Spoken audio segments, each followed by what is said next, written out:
Hello everyone. I am the storyteller and I am here to help you today. I know you use this video to fall asleep, so before that, like the video and subscribe to the channel.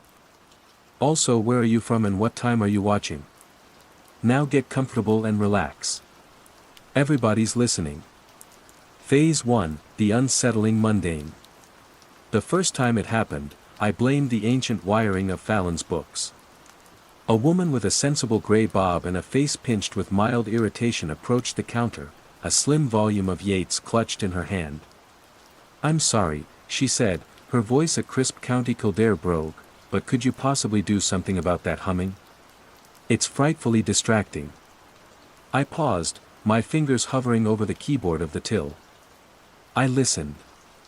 There was the familiar gentle creak of the floorboards as a student browsed the history section, the whisper of pages turning, the distant, rhythmic sigh of a bus's air brakes on Dame Street. Nothing else. "The humming, miss?" I asked. "I don't hear anything." "You don't?" She looked at me as if I'd just confessed to being illiterate. "It's a low, droning sound.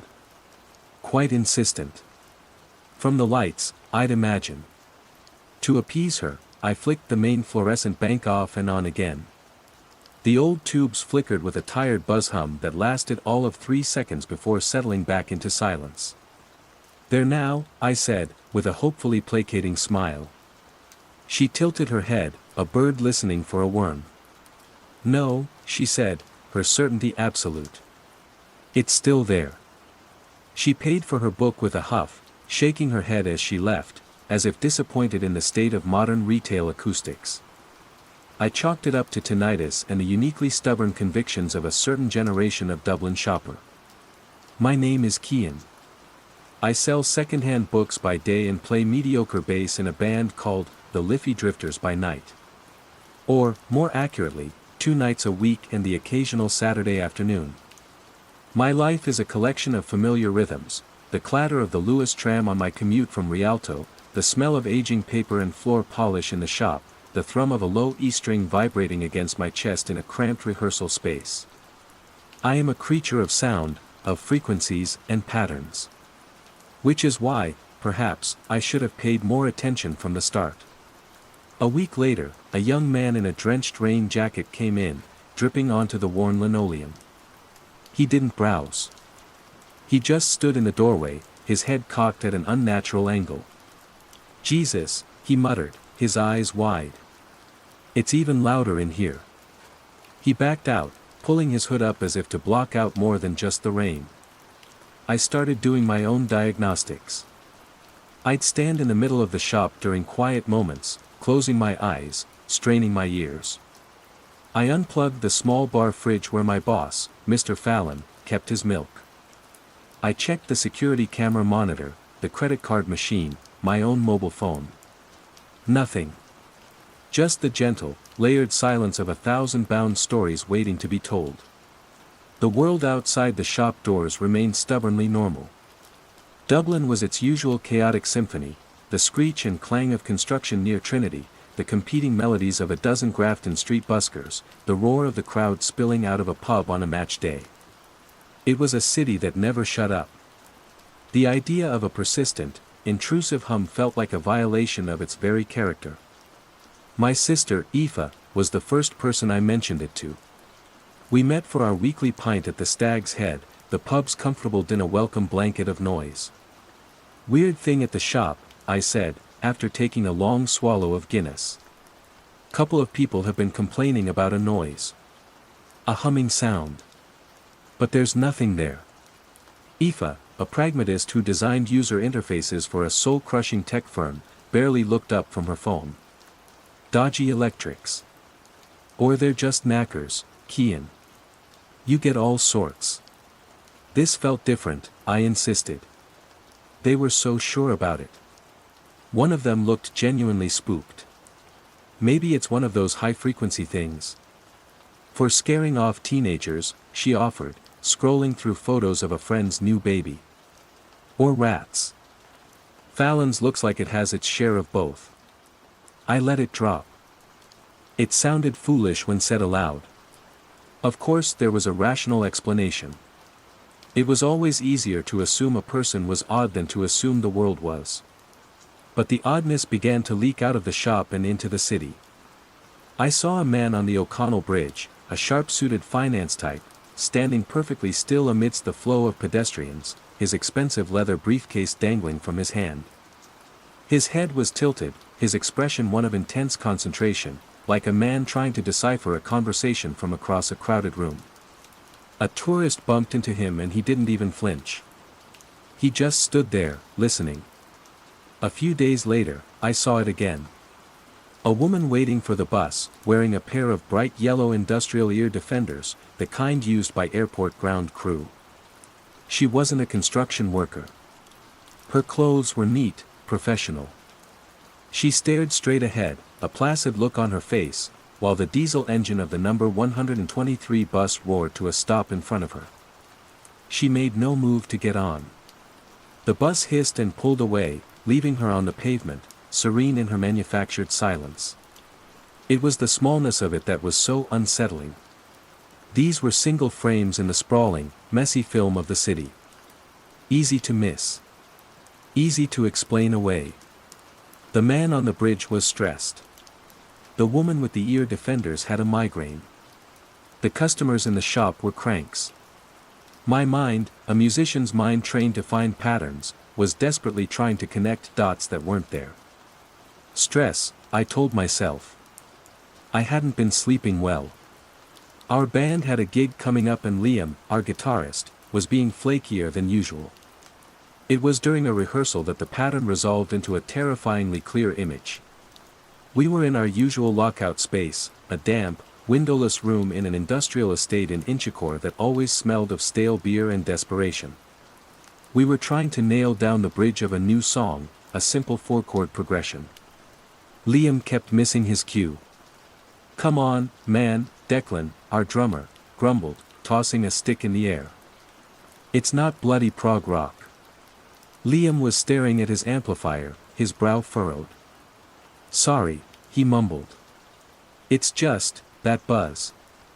It's putting me off." I froze, my hand muting the strings of my bass. "What buzz? From the amp? Or the power strip?" "I don't know.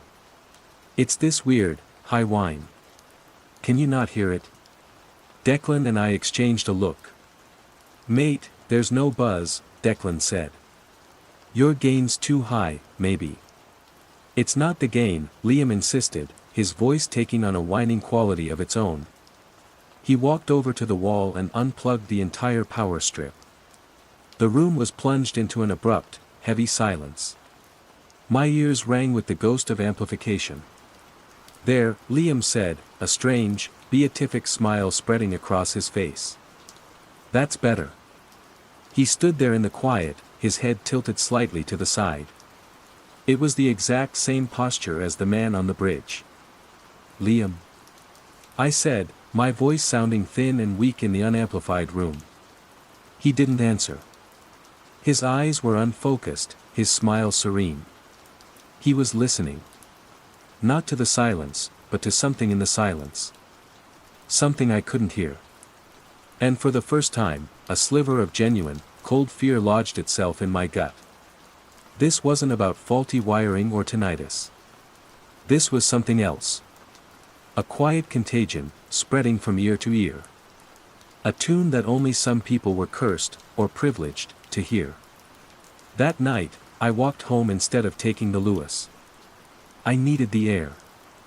I needed the familiar, chaotic noise of the city to reassure me. But the city felt different. Or maybe I was different. I found myself scanning the faces of passers-by, looking for the telltale signs, the slight tilt of the head, the unfocused gaze, the serene, unsettling stillness. I saw it 3 times on the walk from Inchicore to Rialto. A girl leaning against a wall, a man sitting in the driver's seat of a parked car, an old woman on her front step. All of them tuned to a station I couldn't find. All of them listening. I got into my flat and locked the door, leaning against it, my heart hammering. The building was quiet. Usually I could hear the muffled television from next door. The footsteps from the flat above. Tonight, there was nothing. Only the low, innocuous hum of my own refrigerator. I stared at it, a knot of dread tightening in my stomach. Was it just a refrigerator? Or was it the beginning of the song? I unplugged it. The silence that rushed in was vast, empty, and terrifying. It did nothing to help. The quiet was where they heard it best. I sat in the dark for a long time, trying to remember what normal silence was supposed to sound like. Phase 2, growing awareness and isolation. The world didn't fall apart. It just retuned. The change was molasses slow, a creeping tide of quiet distraction. Over the next few weeks, the phenomenon, what I'd started calling the tune in the privacy of my own head, became an undeniable feature of Dublin life. At the bookstore, more customers complained about the humming. Mr. Fallon, a man whose hearing had been happily dulled by 60 years of pipe smoke and indifference, just waved them off. The building is old, he'd say. It has its moods. But then I noticed he'd started spending more time in the stockroom, where the thick stone walls seemed to muffle the world. One day I found him back there, not working, just sitting on a stack of encyclopedias, his eyes closed. He didn't have the tilt, not yet, but he had the stillness. The city's soundscape was subtly altering. There were fewer arguments spilling out of pubs, fewer boisterous stag parties stumbling through Temple Bar. The buskers on Grafton Street played to smaller, more distracted crowds. People still went about their business, but they seemed to be doing it with a portion of their attention held in reserve, dedicated to some private, internal broadcast. Conversations became fragmented, pocked with long, unnerving pauses as the person you were speaking to would drift away, their eyes glazing over for a moment before snapping back, often with a sheepish, confused apology. Sorry, where were we? My attempts to talk about it were disastrous. I tried with Aoife again, over a coffee that she barely touched. I'm telling you, it's getting worse, I said, trying to keep the desperation out of my voice. I saw a whole queue of people at the bank today. Half of them were doing it. That head tilt thing.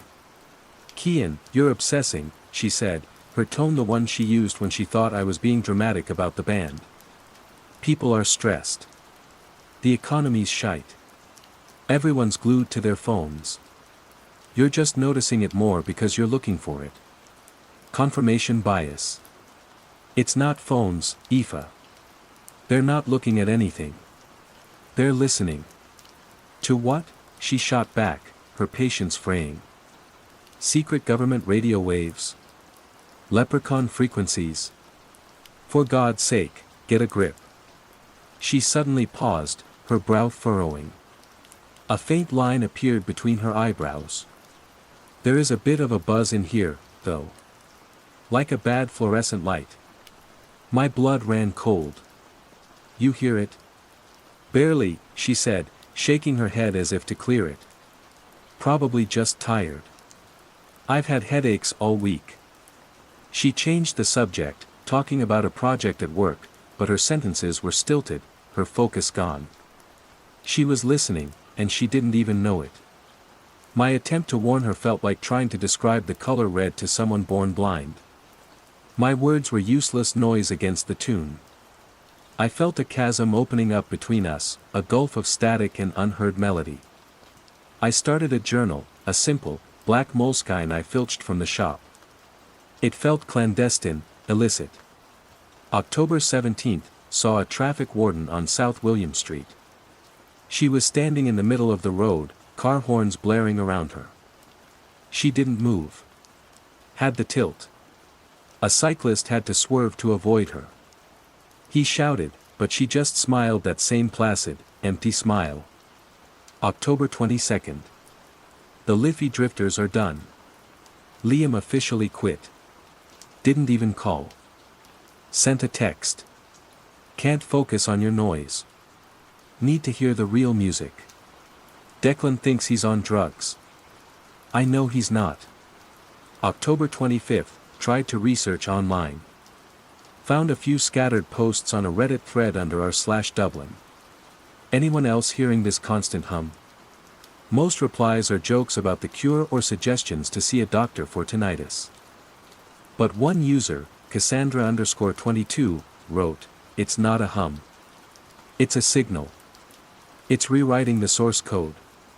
The post was downvoted to oblivion.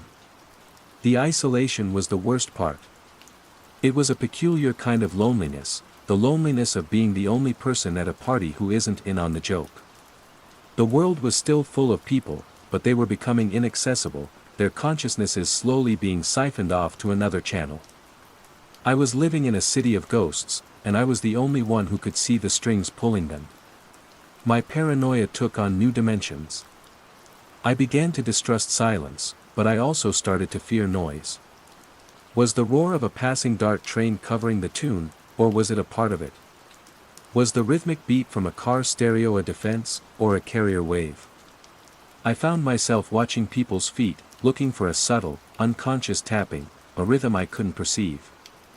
I started wearing headphones when I walked through town, not to listen to music, but to create a barrier of my own chosen sound, a buffer of white noise against the encroaching silence of the listeners. It only made me feel more conspicuous, more alien. The subplot, the red herring that wasn't, arrived in the form of a new development. A series of sleek, minimalist communication towers had been erected around the city over the past year. They were for a new 6G network trial, or so the papers said. They were stark white poles, almost sculptural, and they were everywhere, on top of office blocks, tucked behind old Georgian buildings, in the middle of suburban parks. They were supposedly inert, awaiting a full rollout. Was this the source? It was the most logical, terrifyingly plausible explanation. Some kind of psychoactive signal, broadcast across the city, affecting the neurologically susceptible. A corporate experiment gone wrong. Or gone right. I spent an afternoon mapping them, cycling around the city, marking their locations in my journal. There was one near Fallon's. One near my flat. One right beside Aoife's office building. The correlation was too perfect to be a coincidence. This, I thought, was the key. A tangible, physical source for the invisible plague. Armed with a new sense of purpose, I found Cassandra_22 again. She'd been banned from the Dublin subreddit, but I tracked her down on a more obscure forum dedicated to conspiracy theories and Forteana. Her posts were frantic, paranoid, but intelligent. She wrote about signal propagation, resonant frequencies, and something she called acoustical reality warping. She was either a genius or completely insane. I sent her a private message, mentioning the towers. She replied within the hour. They're not transmitters. They're receivers. Or maybe amplifiers. Be careful.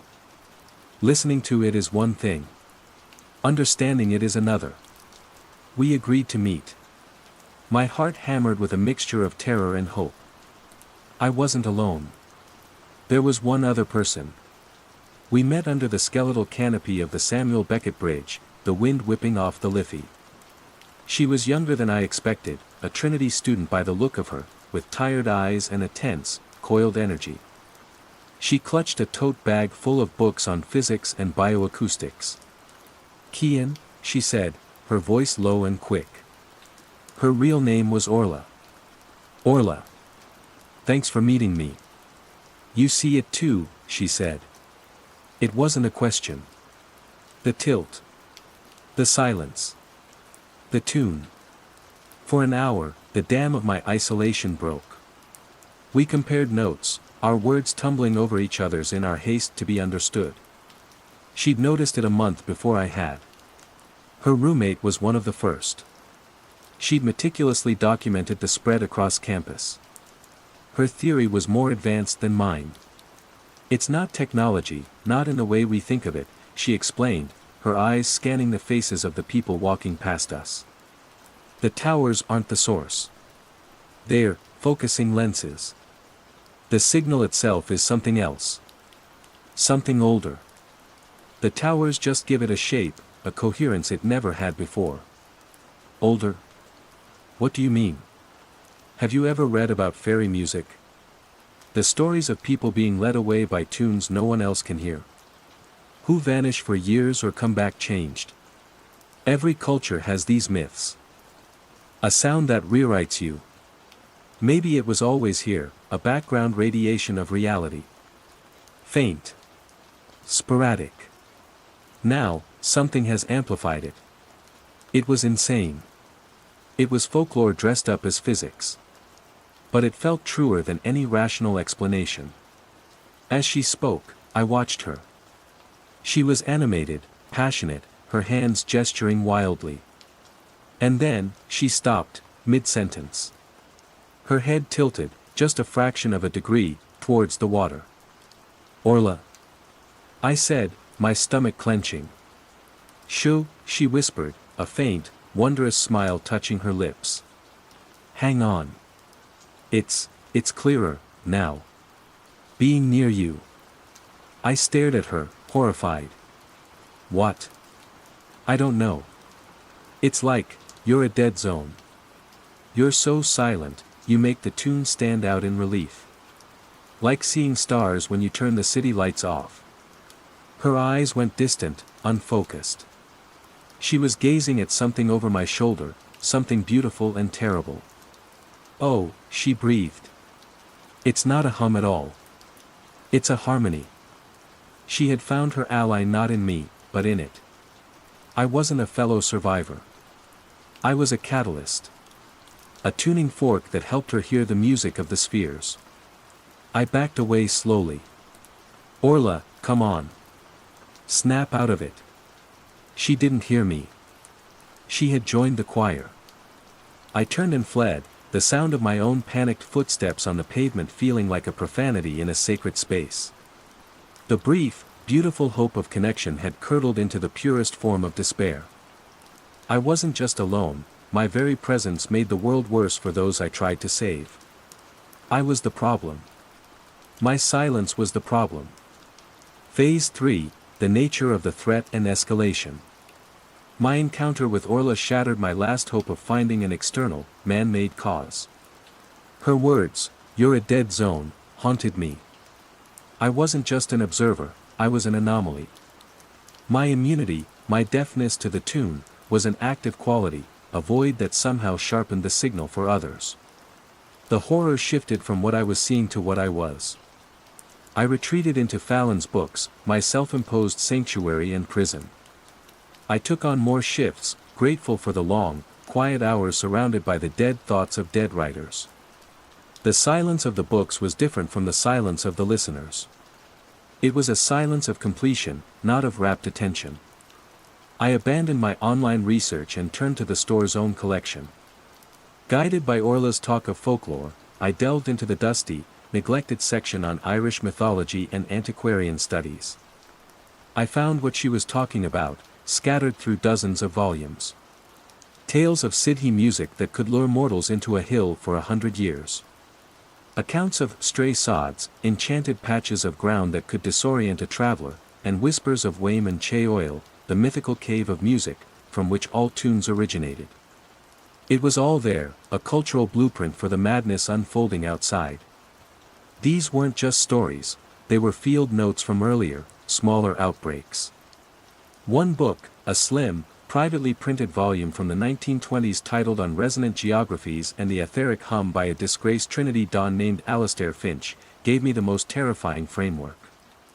Finch proposed that certain locations on Earth acted as natural resonators for a fundamental, non-physical, song that underpinned reality. He claimed that human consciousness, in its noisy, chaotic state, was naturally deaf to it. But under certain conditions, trauma, meditation, or the influence of specific geographic or atmospheric energies, a person could begin to perceive it. To hear it, he wrote, was to be slowly, irrevocably rewritten by it, your own messy, individual consciousness smoothed out and harmonized with the greater, simpler pattern. He was dismissed as a mystic and a crank, dying in obscurity. Reading his words felt like finding a map to the country I now inhabited. The city continued its quiet transformation. The listeners, as I now exclusively called them, were no longer just passive individuals. Their strange behaviors began to synchronize. I'd see them gathering. Not in organized meetings, but in loose, silent congregations. They'd collect in St. Stephen's Green, dozens of them, standing or sitting on the grass, all facing the same direction. A field of human sunflowers turning towards an invisible sun. They'd line the banks of the Liffey at dusk, a silent, staring audience for the river's flow. There was no leader, no overt communication. They just knew. They knew where to go. They were nodes in a network, their movements dictated by the unheard melody. The city was being subtly reorganized according to a new, alien feng shui. Public transport schedules seemed to subtly shift to accommodate their gatherings. Traffic lights would stay green for longer on streets where they walked. It was impossible, insane, but the feeling was undeniable. The city's infrastructure was beginning to listen, too. The consequences became more direct. One afternoon, Aoife was supposed to meet me after work. She never showed. I called her phone a dozen times. Voicemail. Panic gnawed at me. I cycled frantically to her apartment near Portobello. The lights were on. I used the spare key she'd given me years ago, my hand trembling. The flat was silent. Not empty, but silent. She was in the living room, standing by the window that overlooked the canal. She was wearing her work clothes, her bag dropped by the door as if she'd come straight in and stopped right there. Her head was tilted. Her face, which I knew better than my own, was serene, peaceful, and utterly vacant. She was gone. Her body was a vessel, an antenna aimed at the sky. Aoife. I whispered. My voice was a rough, ugly thing in the placid stillness of the room. She didn't turn. But her lips parted, and for the first time, I heard a sound from one of them. It wasn't speech. It was a low, single, perfectly pitched hum. A pure sine wave of a note, emanating from her chest. It was the sound of a tuning fork that has been struck. I backed out of the apartment, pulling the door quietly shut, my heart a ragged, painful drum in my chest. I had lost her. She hadn't been taken or harmed, she had simply been tuned. The grief was sharp and horrifying, a mourning for someone who was still breathing. That night marked a turning point for me. Fear and grief curdled into a desperate, reckless anger. The towers. Finch's, resonant geographies and Orla's, focusing lenses. It didn't matter what the source was, the towers were the amplifiers. They were the tangible part of the equation. And I could do something about them. My target was the one closest to my flat, the one in the small, neglected park behind St. James's Hospital. It stood on a concrete plinth, a stark white needle against the bruised twilight sky. My plan was crude, born of desperation. A heavy-duty wrench from my old toolkit and a can of petrol from a 24-hour garage. It was stupid. It was arson. It was the only thing I could think of. I waited until after 2 a.m., when the city had fallen into its deepest quiet. The park was deserted, lit by the orange sodium glow of a few streetlights. As I approached the tower, a figure resolved itself from the shadows at its base. A man, sitting cross-legged on the damp grass, his back to the concrete plinth. He was a listener. I stopped, my heart sinking. He was guarding it. Not actively, not like a soldier, but like a monk before a shrine. His presence alone was a deterrent. I couldn't set a fire with him sitting right there. I stood in the shadows, watching him, my useless wrench heavy in my hand. He wasn't moving. He was just being. And then I noticed something else. The air around the tower felt different. It was thick, heavy with a static charge that made the hairs on my arms stand up. The silence here wasn't empty, it was pressurized. This was a nexus. A focal point. Slowly, another figure emerged from the path on the far side of the park. And another. They moved without sound, drawn to the tower like moths.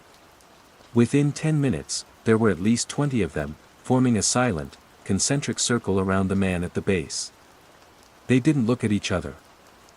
Their attention was fixed on the white pole, their heads tilted in unison, their faces placid. One of them was Declan, my old drummer. He stood there in his band t-shirt, his hands slack at his sides, his gaze fixed on the tower. Seeing him there, so close, so lost, broke the last of my anger and left only a cold, profound dread. I couldn't fight this. You can't punch a melody. You can't burn a frequency. My small, violent gesture was pathetic, meaningless. It was like trying to stop the tide with a teacup. The man at the base of the tower, the one who had been there first, slowly raised his hand. It wasn't a signal. It was more like a conductor raising a baton. And in the absolute silence of the park, under the humming streetlights, the assembled listeners all began to hum. It was the same pure, single note I'd heard from Aoife. But now it was a chorus. 20 voices, then 30 as more arrived, all producing the exact same pitch, the exact same drone. The sound didn't feel loud. It felt dense. It vibrated in my teeth, in my bones. It was the sound of a hive, of a system achieving perfect resonance. I stumbled backwards, my hands over my ears, but it did nothing. This wasn't a sound you heard with your ears alone. It was a sound you felt with your whole being. It was the sound of reality being sung into a new shape. And in that moment, I understood. The threat wasn't that they were being controlled. The threat was that they were achieving harmony. And I was the only thing left in the world that was out of tune. Phase 4, Confrontation/Revelation and Aftermath. My confrontation wasn't with a person or a thing. It was with a choice, presented to me in the resonant silence of a Dublin dawn. Fleeing the park, the unified hum chasing me, I didn't go back to my flat. I went to the one place that felt like the city's heart, and my own, the Ha'penny Bridge. I stood in the middle of its elegant arch, gripping the cold iron railing, watching the first grey light stain the sky over the custom house. The city was quiet. Not the normal quiet of early morning, but the profound, listening quiet I had come to dread.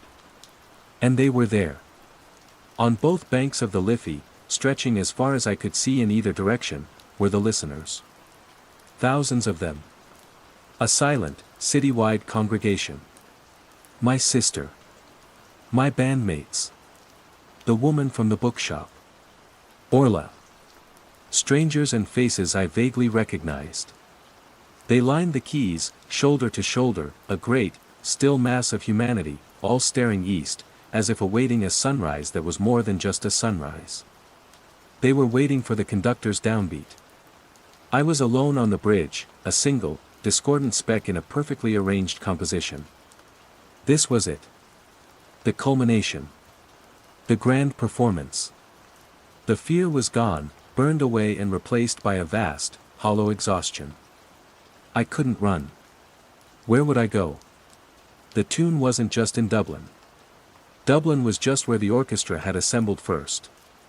So I did the only thing left to do. The one thing I hadn't dared. I let go of the railing. I closed my eyes. And I listened. I shut out the sound of the wind, the cry of a distant gull, the frantic, messy rhythm of my own heart. I filtered out the noise of myself. I reached for the silence, for the pressurized void that the listeners inhabited. I focused my musician's ear, not on a sound, but on the shape of its absence. I strained to hear the note beneath the noise. For a long, terrifying moment, there was nothing.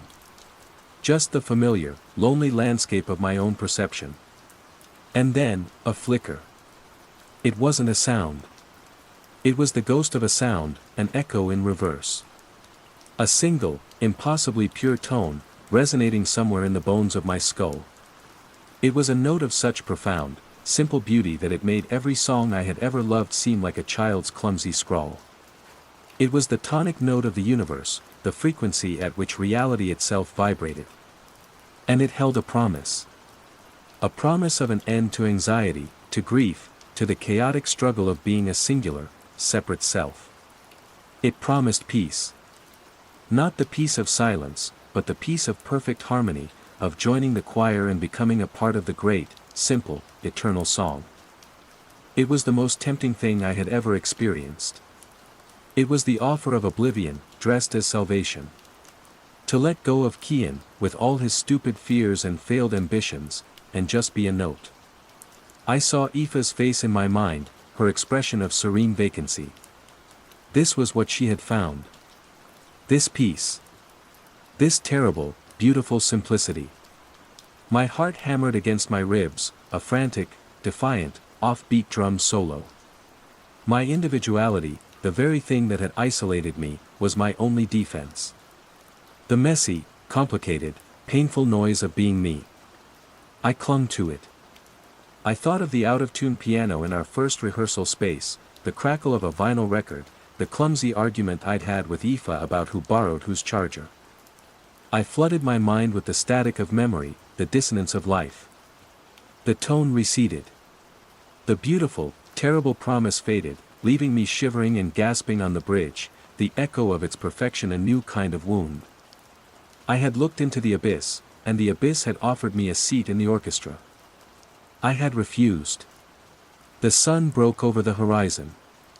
The golden light washed over the city, over the thousands of silent, upturned faces. They didn't cheer. They didn't move.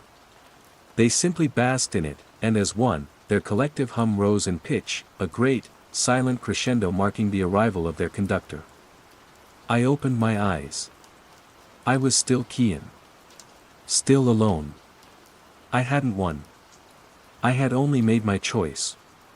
Underscore underscore underscore underscore underscore underscore underscore underscore underscore underscore underscore underscore underscore underscore underscore underscore. It's been a year. I still work at Fallon's. I sell books to people who no longer read, but who seem to enjoy the weight of them in their hands, the texture of the paper. They move through the aisles with a slow, graceful purpose, their heads tilted as they listen to the story the world is telling now. Dublin is a very quiet, very peaceful city. There is no crime. There is no conflict. There is only harmony. The buses run on time. The streets are clean. The people are calm. It is a paradise, of a sort. I am its only ghost. I walk the streets and I am invisible. My frantic energy, my noisy thoughts, my very presence is a kind of static they have learned to filter out. I see Aoife sometimes, sitting with a group in the Ivy Gardens. I don't try to speak to her. She is happy, in her way. She is in tune. I still have the book by Alastair Finch. On resonant geographies and the etheric hum. I keep it under the counter. Sometimes I read a passage that I have underlined. The ultimate state of this resonance is not deafness to the old world, but a forgetting that it ever existed. The dissonant memories of self, of pain, of love, of loss, are not erased, but resolved. They become silent, integrated overtones in the one true chord. I am the keeper of the dissonance. I remember arguments and bad songs and the taste of a poorly pulled pint. I remember the beautiful, chaotic noise of what was. I am the last repository of a dead language, a forgotten music. My isolation is absolute. Sometimes, late at night, in the deepest silence of my flat, I am tempted. I close my eyes and I reach for that perfect, simple note. I know it's still there, waiting for me. The offer still stands. The choice is always mine. I am alone. But as I listen to the discordant, precious, fading noise of my own beating heart, I have to believe I am also free, the blue that was never blue. Phase 1, the unsettling mundane. For me, the world has always been a symphony. Not just in the metaphorical sense, it's a literal, everyday reality. I have grapheme color and sound-to-color synesthesia, a neurological crosswiring that makes my senses bleed into one another. The letter, is a jaunty marigold yellow. The clatter of a fork on a ceramic plate is a spray of sharp, silver flecks. My name, Maya, tastes like honey and feels like warm velvet. It's a secret language, a private layer of reality that has always been my anchor. And as a freelance graphic designer in Seattle, it's my superpower. Clients want a brand identity that feels trustworthy and stable. I know instinctively that means a deep forest green that hums a low, resonant C-sharp, paired with a cream that smells faintly of old paper. My world is one of sensory certainty. Or it was. The first tremor in my reality came on a Tuesday, one of those rare, achingly beautiful Seattle days in late September when the sky is stripped of its usual woolen gray. I was working on a branding package for a new biotech firm, Solis Therapeutics. They wanted a palette that screamed innovation and calm confidence. The core of their identity was a specific shade of blue. A clean, hopeful, sky-in-a-bottle blue. Hex code #4287F5.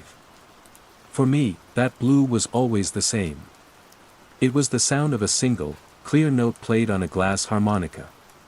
It felt cool and smooth, like polished sea glass, and smelled of clean linen snapping in a breeze. It was a good, reliable blue. I built their logo around it, the clean lines of a stylized DNA helix rendered in its reassuring tone. I saved the file, leaned back, and glanced out my apartment window in Capitol Hill. And that's when it happened. The sky was no longer #4287F5. It wasn't a different color, not in a way I could name. It was still blue. But the note was wrong.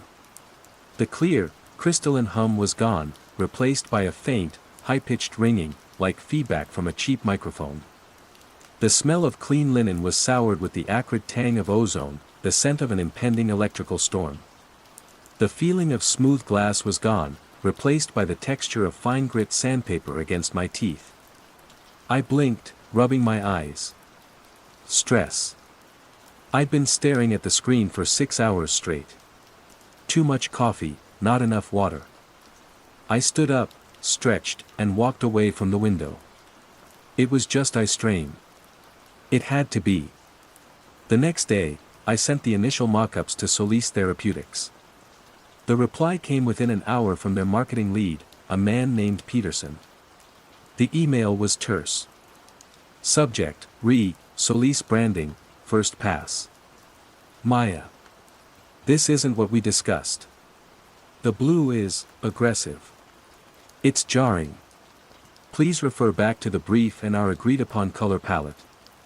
I've attached the hex code again for your reference. #4287F5. I stared at the screen, a cold knot tightening in my stomach. I opened my source file. The logo sat there, mocking me. The blue was exactly as I had made it. I used my eyedropper tool, the digital sniffer that never lies.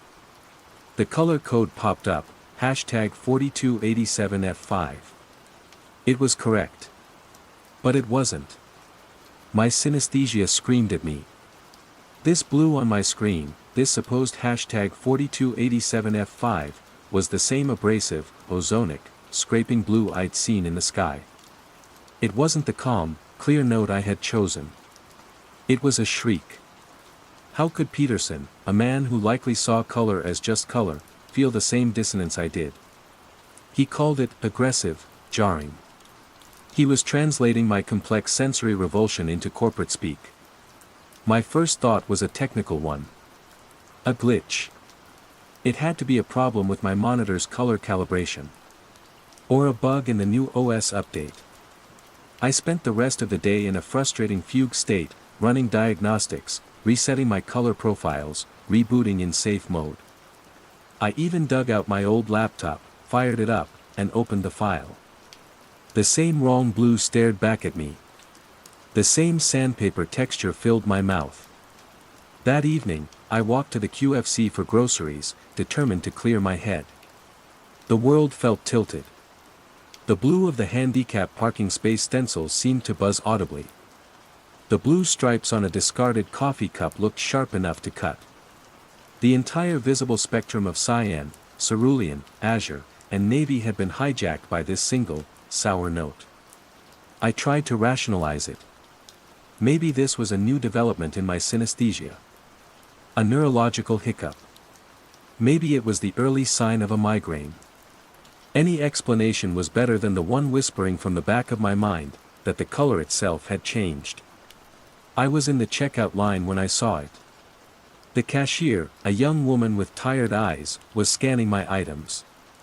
On the back of her hand was a small tattoo of a wave, inked in a simple, elegant blue. But as it passed under the scanner's light, the blue seemed to flicker. Not the light, the ink itself. For a split second, it sharpened into that horrid, aggressive hue. And in that same instant, the cashier's face went utterly blank. Her movements, once fluid, became stiff, robotic. She scanned my almond milk, my bread, my apples. Beep.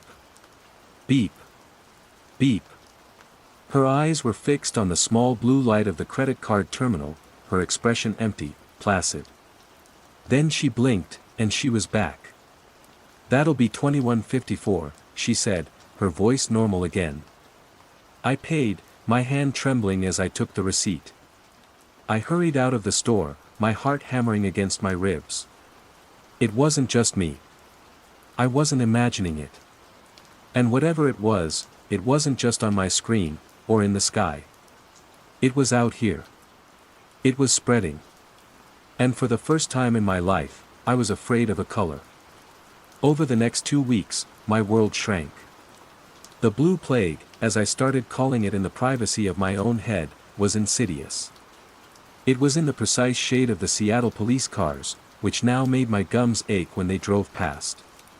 It was in the logo of the social media app everyone was glued to, its familiar bird icon now a harbinger of a low, throbbing hum that gave me a tension headache.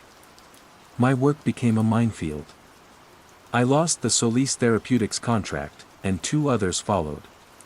The complaints were always the same, maddeningly vague yet strangely specific.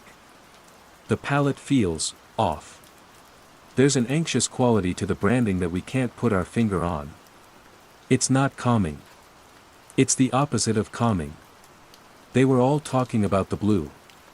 I tried to compensate, shifting to palettes of greens, ochres, and grays. I became a digital refugee, fleeing from an entire section of the color wheel. My clients found my new work strange, limited. My income dwindled. The isolation was the worst part. How do you explain to someone that a color is wrong?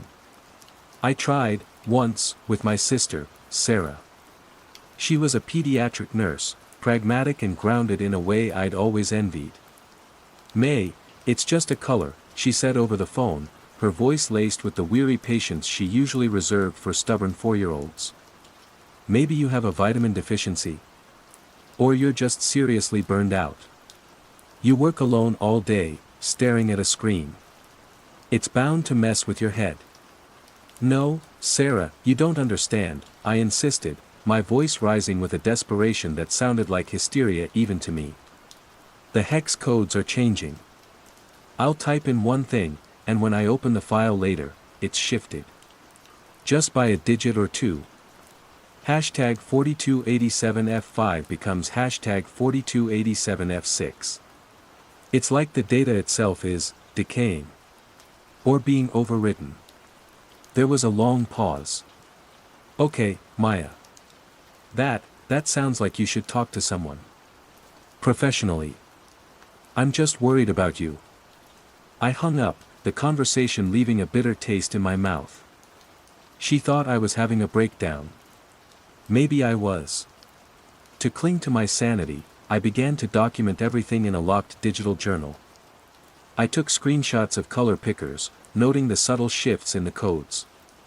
I recorded voice memos describing the sensory corruption, the ozone smell, the sandpaper texture, the high-frequency whine.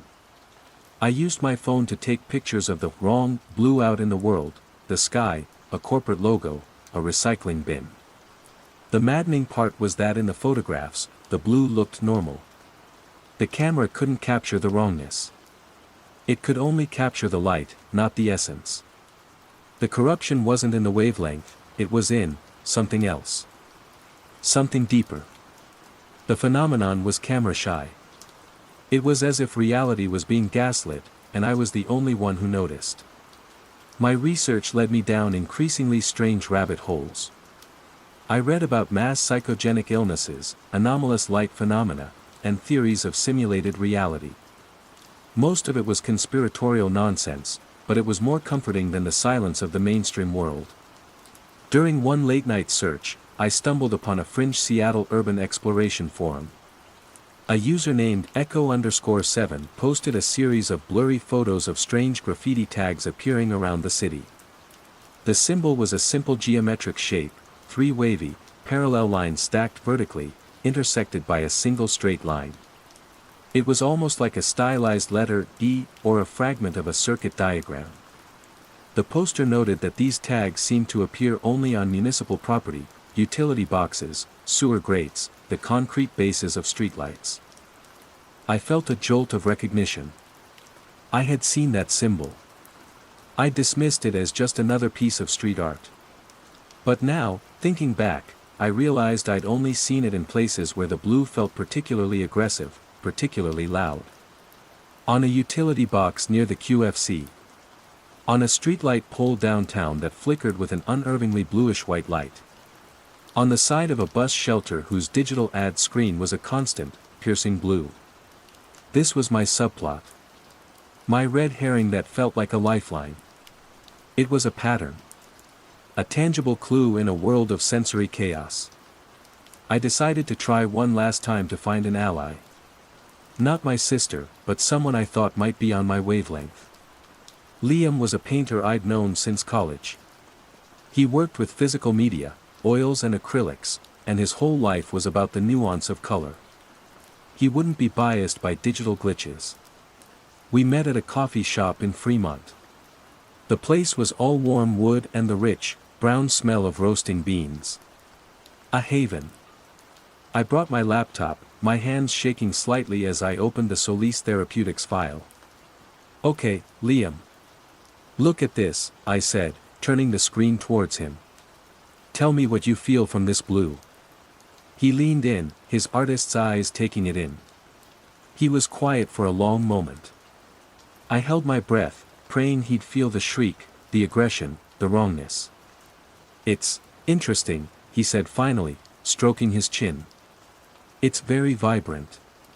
Almost electric. It buzzes, you know. It doesn't feel passive. It's a very active, dominant blue. I can see why a client might find it a bit much if they were expecting something more subdued. It's a bold artistic choice, Maya. My heart sank. He saw the effect, but not the cause. He perceived its active quality as my choice, my style. He didn't see it as an alien intruder. He saw a feature, not a bug. But it's not my choice, I whispered, more to myself than to him. He gave me a concerned look. You okay, May? You seem really spun out. I left the coffee shop feeling more alone than ever. Liam's reaction was the final nail in the coffin of my hope for an easy answer. The world wasn't just ignoring the change, it was absorbing it, reinterpreting it as normal. The quiet contagion wasn't just spreading, it was editing the source code of reality, and I was the only one left with a memory of the original version. I walked home under a sky that screeched its silent, sandpaper song, and for the first time, I felt a flicker of genuine terror. What if the goal wasn't just to change the color, but to change everyone who saw it? Phase 2, growing awareness and isolation, continued. My apartment became a sanctuary and a prison. I taped blackout curtains over the windows, not just to block the maddening sky but to create a space where I controlled the light, the color. My world was now illuminated by the warm, 2700K glow of Philips Hue bulbs, tuned to a soft amber that felt like a gentle hum and tasted like caramel. Here, in my self-imposed twilight, I could work. I took on drab projects, monochrome websites for accountants, grayscale document layouts for law firms. My income was a trickle, but it was enough to keep the lights on. The amber lights. The symbol, the three wavy lines, became my obsession. It was the only concrete element in this sensory nightmare. I spent my non-working hours mapping its appearances. I created a private Google map of Seattle, dropping pins wherever I spotted one. A pattern emerged quickly. They weren't random. They clustered around new, sleek, silver utility poles and junction boxes that I hadn't paid much attention to before. They bore the logo of a new public-private partnership I'd read about months ago, Oranet.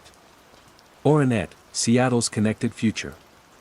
The marketing campaign had been everywhere for a while.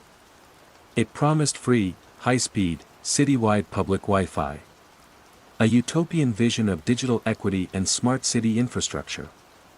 The rollout had begun in late summer, starting in the north and moving south. It corresponded perfectly with the timeline of my affliction. I started digging into Oranet. The public-facing information was a sea of corporate jargon.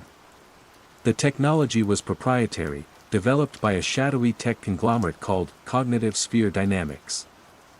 Their mission statement was full of unnerving phrases like bioharmonic data integration and passive environmental optimization. It sounded like nonsense, but in my new reality, it felt chillingly plausible. The contagion was evolving. It was no longer just a passive sensory shift. It was becoming behavioral. I saw it on the bus. A man was staring at a blue ad for a new smartphone. His face was slack, his eyes unfocused. He missed his stop. He didn't even flinch as the bus pulled away from the curb, he just kept staring, placid and empty, until the ad changed. I saw it in the park. A group of teenagers, instead of talking or laughing, were all sitting on a bench, silently looking up at the sky, their faces tilted towards the abrasive blue with a kind of dull reverence. It was like they were sunbathing, but the sun was this horrible, silent screech. The most terrifying incident happened with my landlord, Mrs. Gable.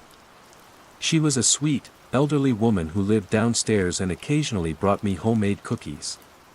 She knocked on my door one afternoon to ask about a leaky faucet.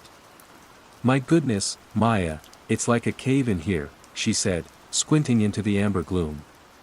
"Migraines," I lied. "The daylight is a trigger." It was the easiest explanation. While she was checking the pipes under my sink, I decided to run an experiment. My heart pounded as I did it.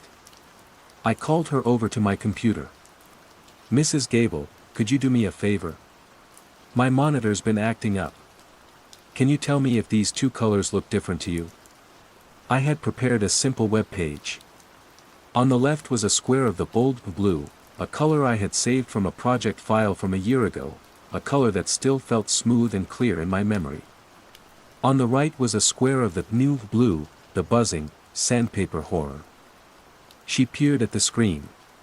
She glanced at the left square, the good blue, and dismissed it with a wave of her hand. "Oh, that one's a bit washed out, dear."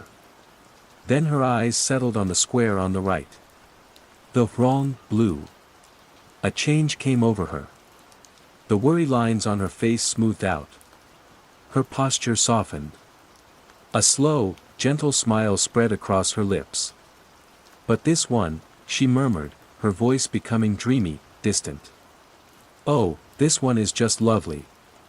So, peaceful. It makes me feel calm." Calm. The word hit me like a physical blow. The color that felt like a cheese grater on my neurons, that smelled like burning wires, that screamed in a silent, unending chorus, she perceived as peaceful. The contagion wasn't just a glitch. It was a signal. A broadcast. And I was somehow tuned to the wrong frequency. Or maybe, the right one.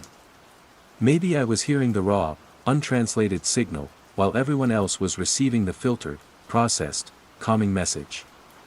The blue wasn't a color. It was a delivery mechanism for a feeling.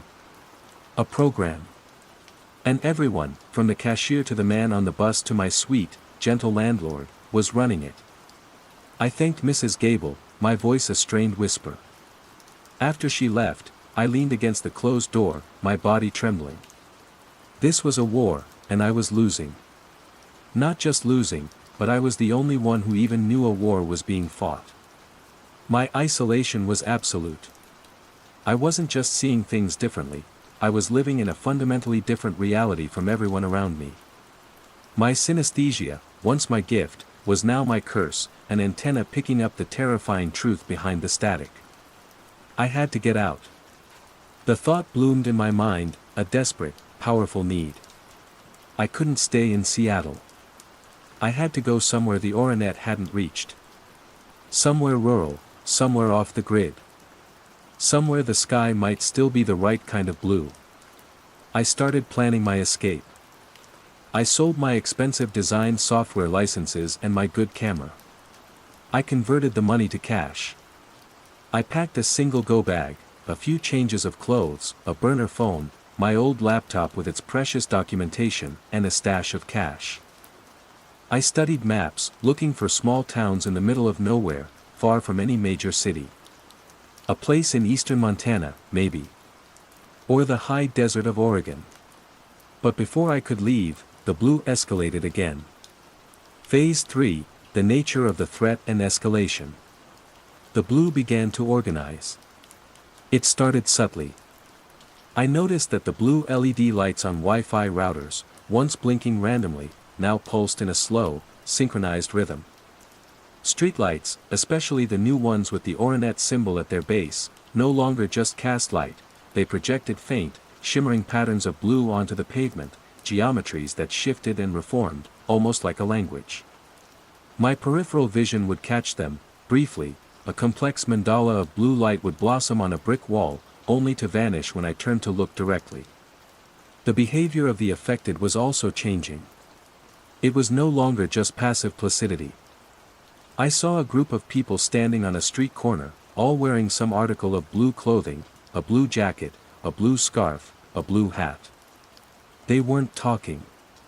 They were just standing together, facing a large digital billboard that was cycling through ads. But whenever a predominantly blue ad appeared, they would all take a single, synchronized step forward. When the ad changed, they would stop. A step. Stop. A step. Stop. A silent, mindless pilgrimage towards the signal. My apartment was no longer a perfect sanctuary. The blue began to bleed through. The light from my neighbor's window, filtered through my blackout curtains, cast a faint blue line under my door, a line that seemed to throb with that awful, high-frequency hum. The screen of my phone, even on its lowest brightness with a blue light filter app running, would sometimes flash with a frame of pure, aggressive blue when a notification came in. It was like the signal was actively trying to find me, to break through my defenses. The headaches became constant. The sandpaper on the teeth sensation was a permanent fixture. I was living on ibuprofen and stale crackers, too paranoid to go grocery shopping for long. My carefully constructed amber world was under siege.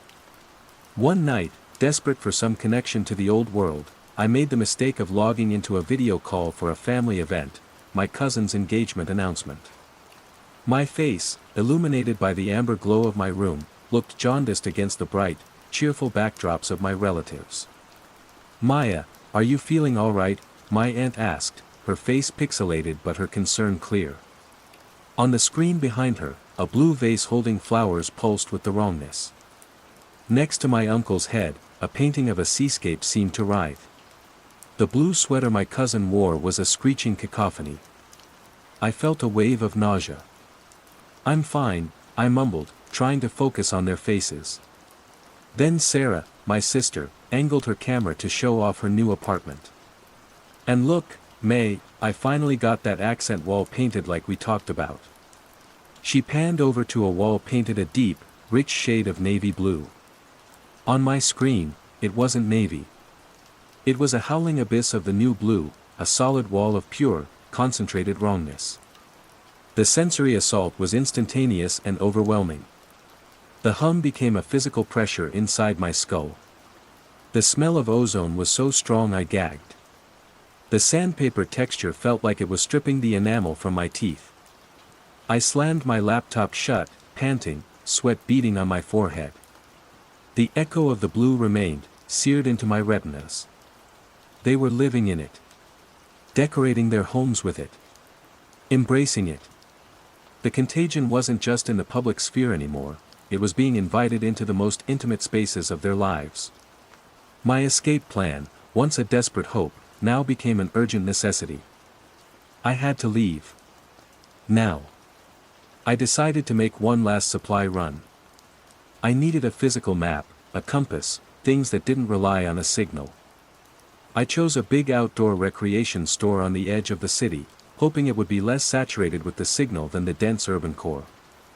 I went at midday, wearing a baseball cap pulled low and sunglasses, even though the sky was its usual blanket of gray. The sunglasses didn't block the synesthetic quality of the light. But they made me feel less exposed. The store was a sprawling warehouse of outdoor gear. I found the maps section and was grabbing a detailed topographical map of Montana when a voice startled me. Planning a trip? I turned. A man stood there, probably in his late 40s, with a weathered face and intelligent eyes. He was wearing a faded green flannel shirt and cargo pants. He gestured to the map in my hand. Good choice. The Bob Marshall Wilderness is no joke. You won't find a cell signal for 100 miles in any direction. He smiled, a genuine, friendly smile. For a moment, I felt a surge of relief. A normal conversation. A man who talked about places with no signals. Something like that, I said evasively. Just need to get away from all this. I gestured vaguely towards the door, towards the city. His smile tightened slightly. I know what you mean. The noise is getting unbearable. My breath caught in my throat. The noise. What noise? I asked, my voice barely a whisper. He leaned in closer, his voice dropping. The hum. The buzz. The color of it. It's gotten so loud, hasn't it? I stared at him, my mind reeling. I wasn't alone. This man, this stranger in a flannel shirt, he could hear it too. Hope, fierce and blinding, surged through me. The blue, I croaked.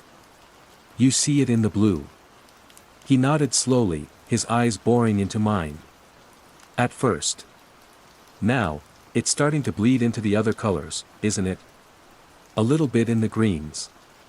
A hint of it in the violets. The signal is getting stronger.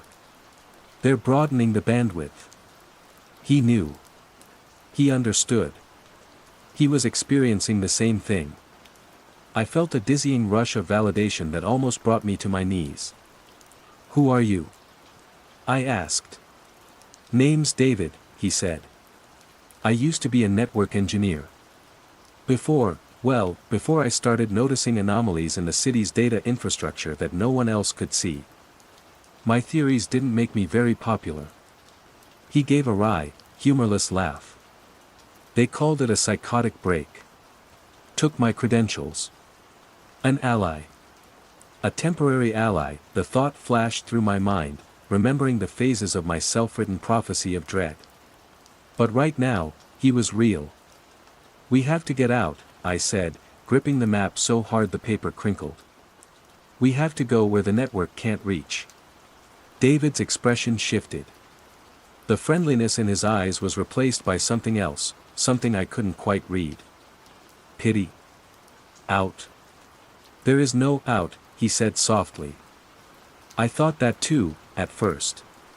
Drove all the way to the coast, to a cabin with no power, no internet. But it's not just the network, don't you see? It's in the water. It's in the air. It's a quantum-level broadcast. The Oranet towers are just amplifiers. Anchors. The signal is everywhere. Running is just a delay, not a solution. The hope that had soared in me moments before crashed and burned, leaving nothing but cold ash. Then what do we do? I asked, my voice hollow. We can't fight the signal, he said, his eyes flicking towards the store's entrance. But we can learn to shield from it. To build a Faraday cage for the mind. I've been working on something. A way to disrupt the frequency. But I need components, things I can't get easily. He looked at me, his gaze intense. You're strong. You can feel it raw, but you haven't broken. You could help. He wanted to fight back. Not run, but fight. The idea was terrifying, but it was also the first spark of agency I'd felt in months. Maybe. Then I saw it. Tucked into the collar of his green flannel shirt, almost completely hidden, was a thin blue thread. A single, errant piece of lint, maybe. But as the light from the fluorescent tubes overhead caught it, it pulsed with that familiar, sickening wrongness. A tiny, screaming shard of blue right next to his skin. And his eyes. As I focused on them, I saw it. In the deep gray of his irises, there were microscopic flecks of blue. Not the natural blue of a human eye, but the electric, buzzing blue of the signal. He wasn't immune. He wasn't an ally. He was an adaptation. The signal is getting stronger, he had said. He wasn't just observing it. He was a part of it. He was a more advanced version of the contagion. He was aware, articulate, and he was trying to recruit me.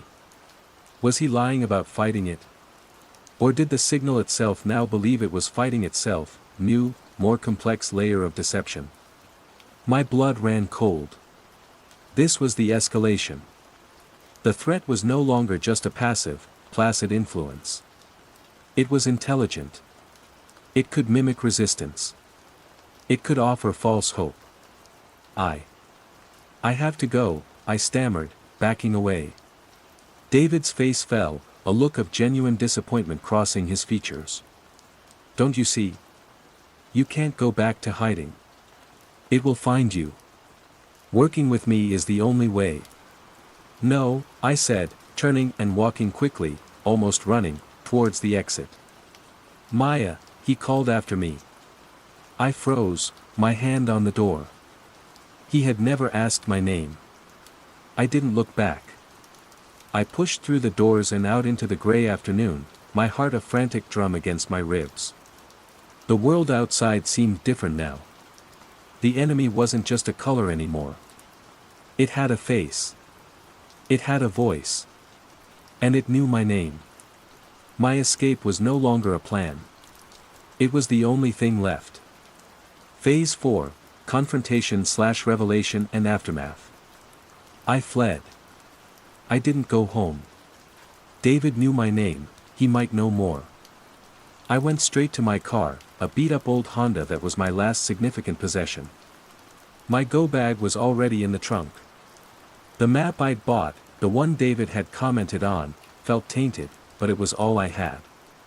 I drove east, away from the city, away from the dense concentration of the Oronet.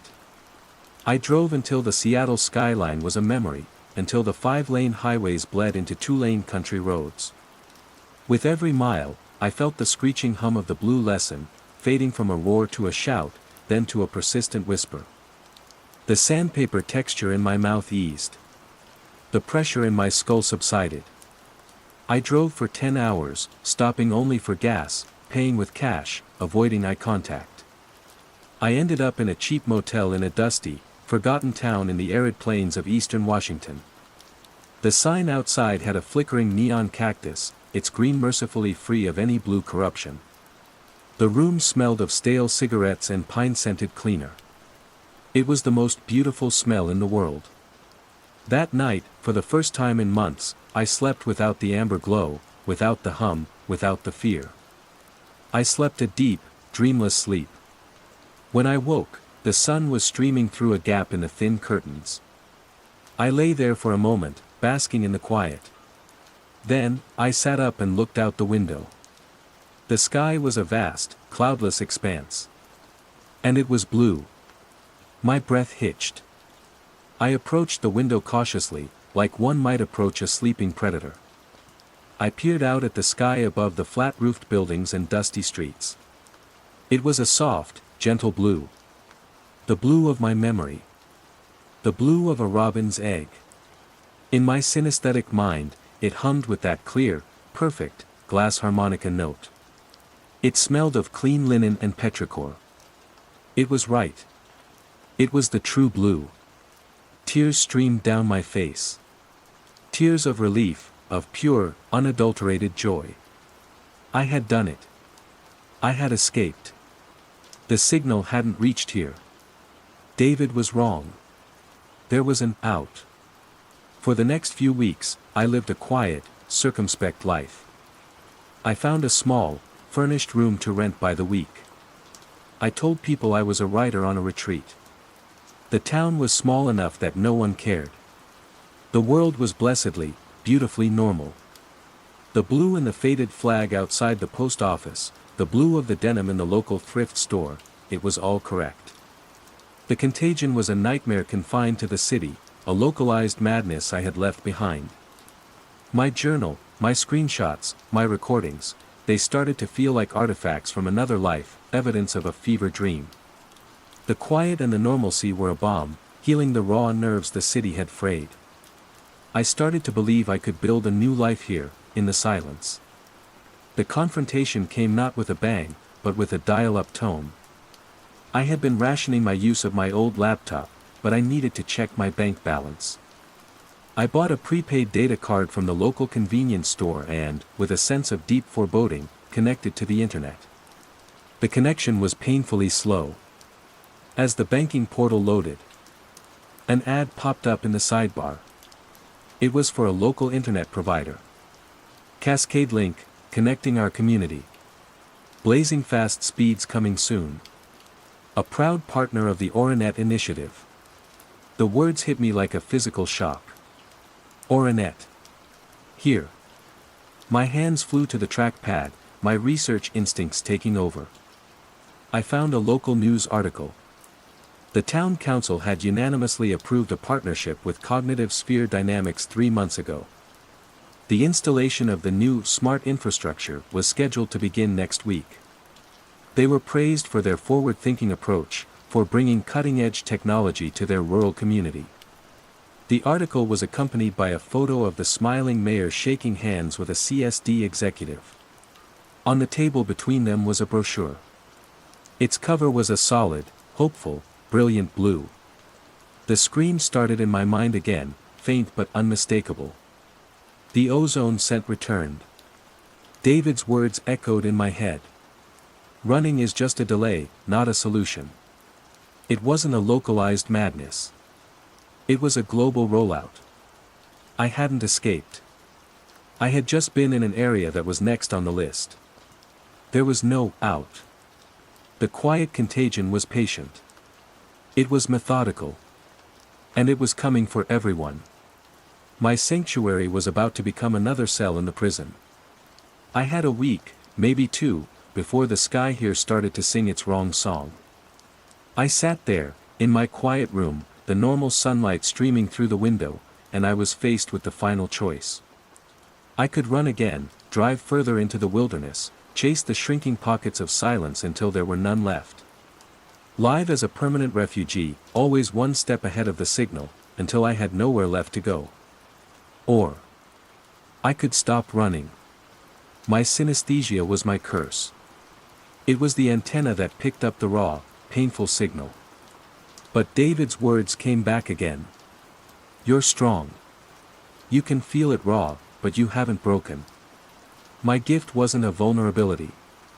It was a high-fidelity receiver in a world of low-fidelity perception. While others were being lulled into a placid calm by the simple, soothing melody, I could hear the complex, terrifying symphony underneath. I thought of David's eyes, flecked with the signal. He was an adaptation. He wasn't hiding from the signal, he was integrating it. Was that the only way to survive? Not to shield, but to learn. Not to block the noise, but to understand the language. My final confrontation wasn't with a person or a monster. It was with myself, with the color on my screen. I closed the local news article and opened a blank graphic design file. I created a square. And with a trembling finger, I typed in the hex code that had started it all. Hashtag 4287F6. The aggressive, wrong blue filled my screen. The sensory assault began immediately, the shriek, the ozone, the sandpaper. I didn't close my eyes. I didn't shut the laptop. I forced myself to look. I leaned in, my face inches from the screen, and I didn't just endure the sensory noise. I listened to it. I let the scraping texture fill my mouth, but instead of recoiling, I explored its patterns. I let the high-frequency hum fill my skull, but I searched for a rhythm within the dissonance. I breathed in the smell of ozone, trying to parse its chemical signature. For a long time, there was only pain. But then, slowly, miraculously, something shifted. The shriek began to resolve. It wasn't just noise. It was layers. It was impossibly complex data streams, coded into the very fabric of the color. The sandpaper texture wasn't random, it was a tactile representation of information, like Braille for the soul. The dissonance was a harmony, just in a key my mind wasn't built to comprehend. It was a language. And I was beginning to learn the alphabet. Underscore underscore underscore underscore underscore underscore underscore underscore underscore underscore underscore underscore underscore underscore underscore underscore. Months later. I am back in Seattle. I walk through the city, but it is not the city I fled. The sky is a searing, vibrant tapestry of information that I no longer call blue. It sings a silent, intricate song of traffic patterns, weather systems, and the collective emotional state of the city. It's beautiful, in a terrifying, overwhelming way. I see the placid faces on the bus, the people staring into the sky, and I understand. They are hearing the simple carrier wave, the soothing lullaby. I am hearing the full broadcast. I kept my apartment. The blackout curtains are gone. I sit at my desk, my screen alive with colors that don't exist on any human spectrum. My new designs are intricate, layered, and resonant with a strange power. My freelance career is thriving. My clients are no longer biotech firms or coffee shops. They are different. They communicate through encrypted channels, their briefs written in code and algorithms. They pay in currencies that leave no trace. I don't know who or what they are. I only know that they want what I can make. They want a translator. My synesthesia is no longer a secret language. It's a universal decryption key. I did not escape the quiet contagion. I did not defeat it. I succumbed. I adapted. I am a part of the new system, a willing node in the network. Sometimes, when I look at the Puget Sound, watching the water shimmer with a million points of light that are no longer just light, I feel a ghost of the woman I was, the one who loved the simple, clear note of a single, honest blue. A part of me mourns her. But the rest of me is listening, translating, and designing a future that is anything but quiet. The quiet contagion, crosswalk people don't blink anymore. Phase 1, the unsettling mundane. My life, until recently, was measured in tick-tick-tick. It's the sound of the pedestrian signal in Amsterdam, a rapid, insistent clockwork beat that tells you it's safe to cross. For me, Tobias Visser, a transportation researcher at the University of Amsterdam, that sound was the metronome of my profession. My project, funded by a municipal grant, was a study in pedestrian flow dynamics. I watched people. I recorded them. I charted their desire lines, their hesitation points, their flocking behavior at intersections. I loved the elegant, predictable chaos of it. Amsterdam wasn't just a city, it was a complex organism, and I was learning its circulatory system. My observation post was often a cafe, a bench, or a discreet corner with a long lens camera. My world was one of data points and normalized behavior. A tourist stopping abruptly to photograph a canal house was a predictable variable. A pack of cyclists swerving around a misplaced delivery van was a classic fluid dynamics problem. Everything had a reason, a quantifiable explanation. My ex-girlfriend, Lena, used to say I saw people as particles, not persons. she wasn't wrong. When she left, she said she needed someone who looked at her, not through her, as if charting her trajectory to the coffee machine. The irony wasn't lost on me.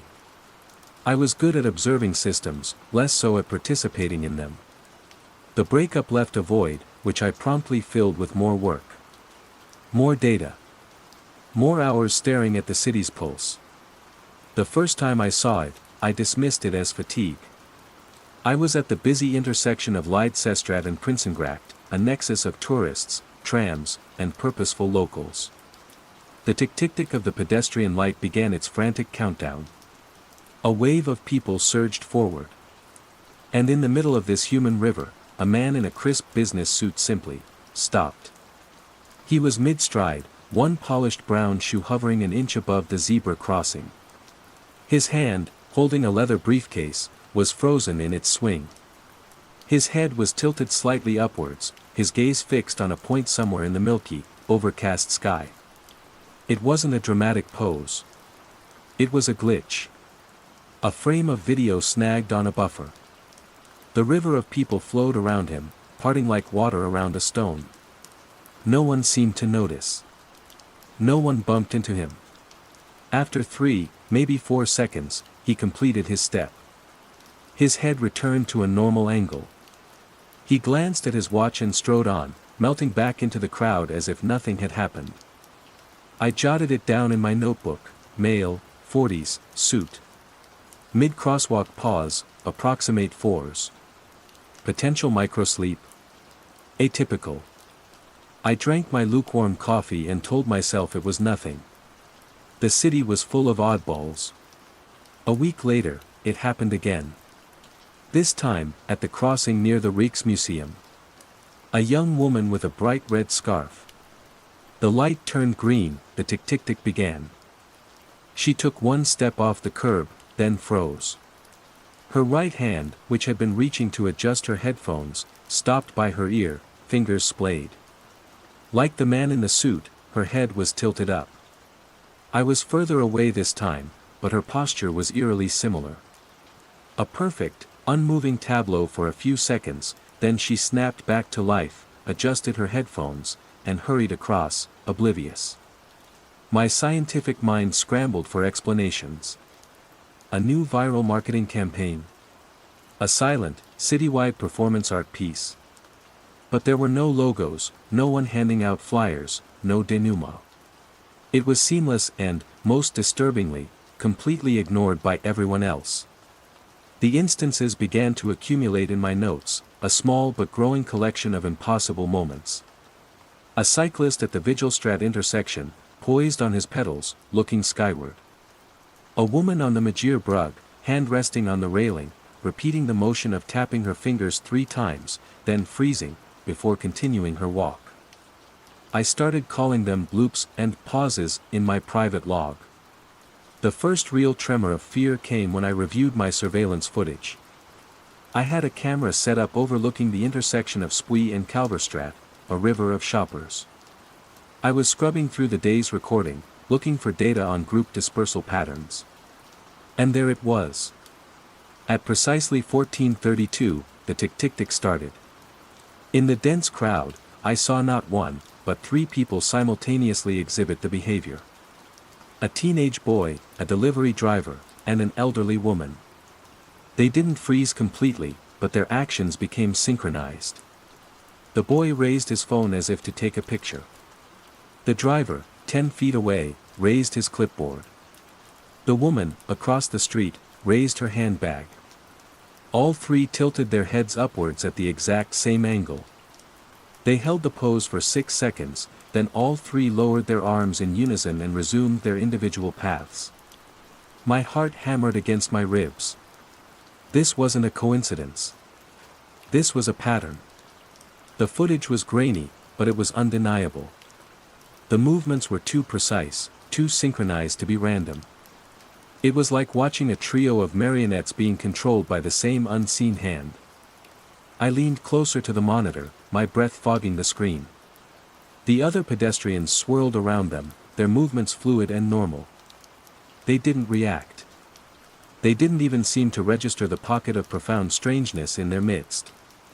It was as if the three synchronized individuals were on a different frequency of reality, visible only to me and my camera. I saved the clip, isolating it, tagging it event_01. I felt a prickle of professional excitement warring with a deep, gut-wrenching dread. I had discovered something. Something new. Something that didn't fit into any known model of human behavior. My first thought was to show my supervisor, Professor de Groot. He would be fascinated. This could be a groundbreaking paper, a whole new area of urban study. The next morning, I sat in his office, the scent of old books and pipe tobacco a comforting anchor to the world I thought I knew. De Groot was a portly man with a kind, condescending smile that he deployed whenever a student was either brilliant or having a breakdown. "Tobias, my boy," he said, peering over his spectacles. "You look tired. This project, you're not overworking, are you? Remember what I said about obsession?" "No, Professor. I found something. Something I can't explain." I queued up the video file on my laptop and turned it towards him. "Watch. At the Spui intersection. 1432. He watched the clip, his brow furrowed in concentration. The crowd moved. The three figures, boy, driver, woman, performed their strange, synchronized ballet. They held the pose. They relaxed. The video looped. De Groot leaned back in his chair, tapping his pen on his desk. He took off his glasses and polished them with a handkerchief. He looked at me with that smile. That dreadful, paternal smile. "Tobias," he said softly. "It's a perfectly normal crowd scene. What is it you think I should be seeing?" My blood ran cold. "What?" "The three of them. Right there." I pointed, my finger trembling slightly. "They move in perfect unison. They look at the sky. It's not normal." He watched the clip again, his head tilted. The boy is taking a photo. The driver is checking his notes. The woman is, well, who knows? Looking for a street sign. They are three separate people doing three separate things, Tobias. The timing is a coincidence. A trick of the light, perhaps. Pareidolia. The mind sees patterns where there are none. You know this. A coincidence? Professor, the angle of their heads is identical. Their movements begin and end on the same frame.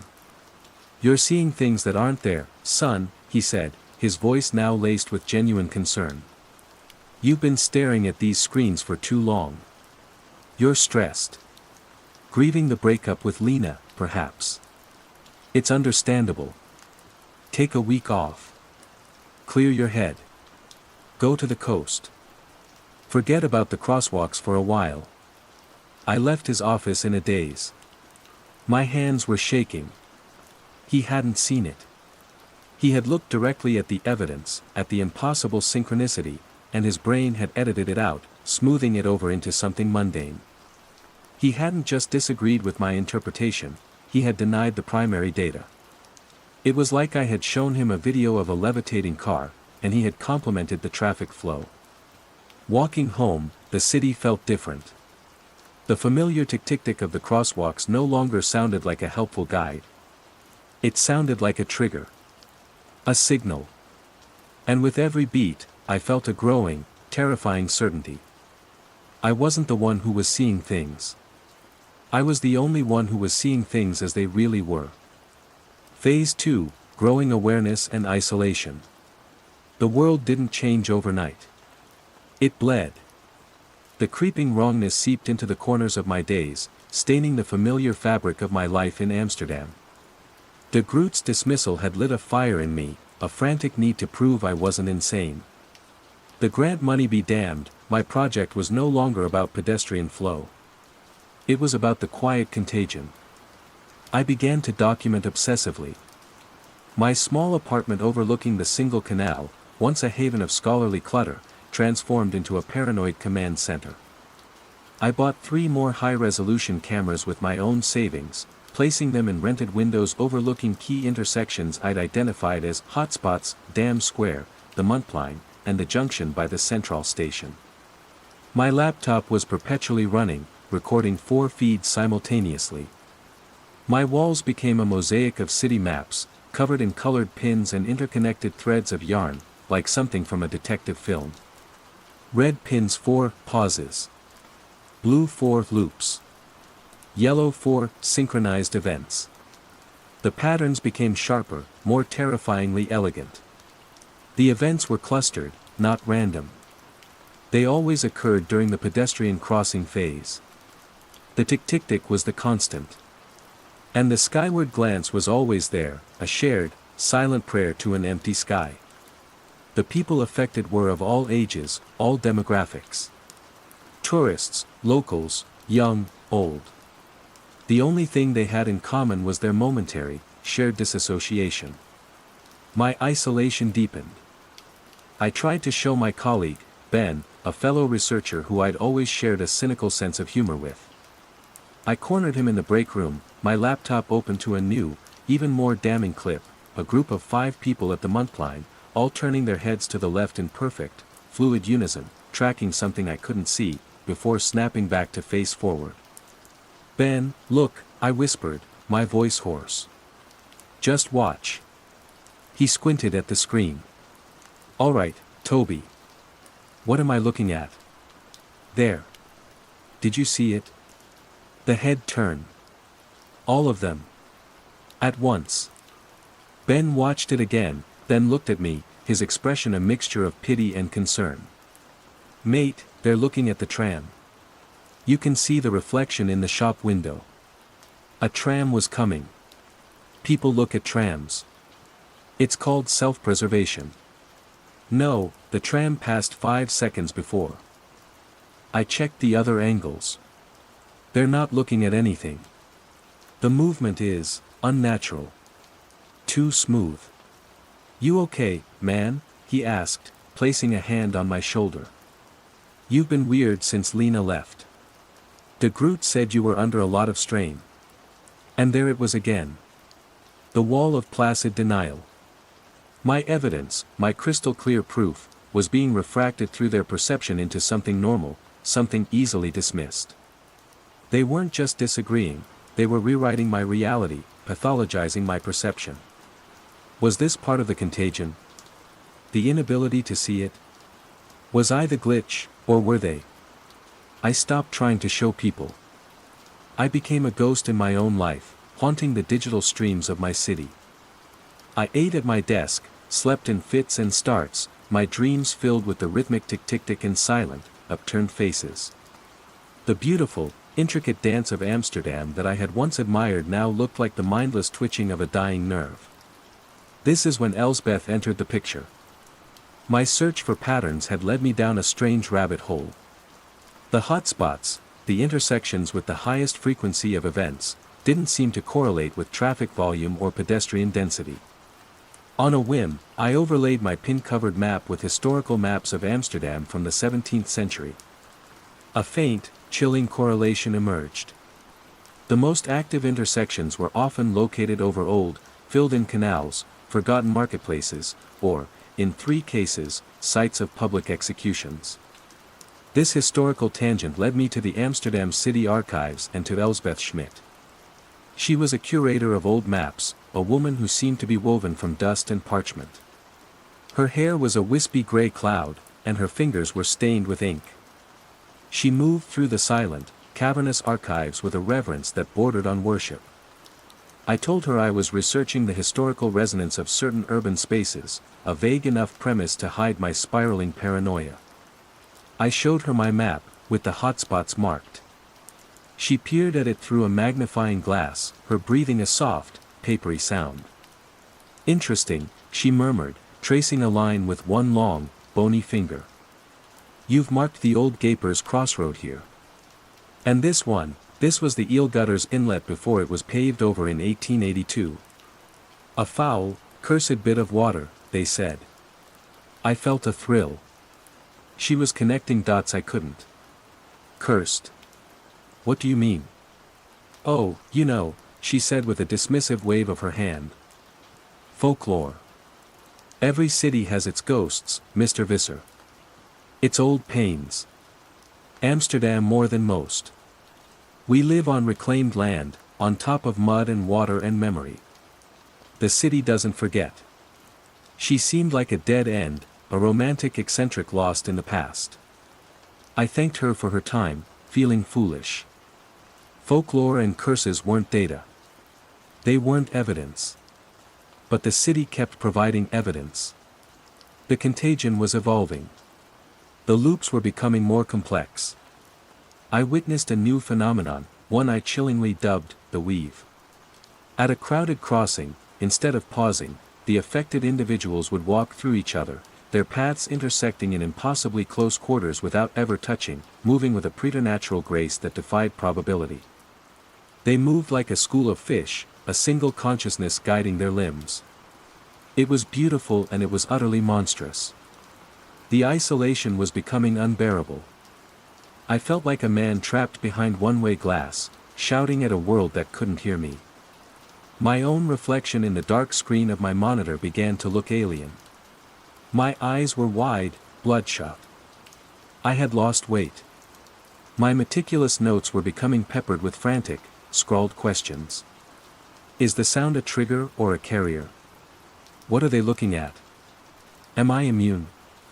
Or am I the only one who is sick? One rainy Tuesday, I saw something that broke me out of my passive observation. It was Lena. My Lena. I was monitoring the feed from Central Station when I saw her walking towards the tram stop. My heart seized. I hadn't seen her in months. She looked good. Happy. She was laughing, talking on her phone. I felt a pang of such profound loss it almost made me shut down the feed. But I kept watching. She ended her call and stood waiting for the crosswalk light. It turned green. The tick-tick-tick began its hurried beat. And Lena froze. 1 foot forward. Her hand, which had been putting her phone in her pocket, stopped. Her head, my beautiful Lena's head, tilted up towards the gray, weeping sky. She held the pose for 7 seconds. An eternity. A statue of the woman I once loved. Then, she snapped out of it, put the phone in her pocket, and crossed the street, disappearing into the crowd boarding the tram. A sob escaped my lips, raw and ragged.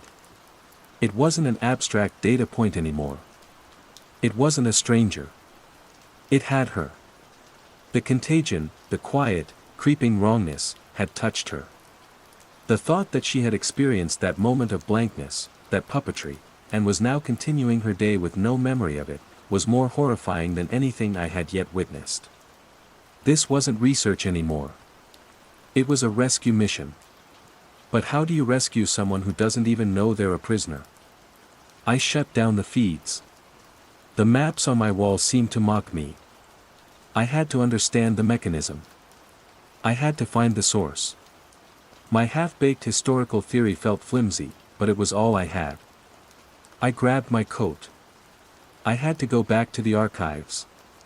I had to talk to Elsbeth again. The woman who talked about the city's ghosts suddenly seemed less like an eccentric and more like the only person who might have a piece of the puzzle. I was out of scientific roads.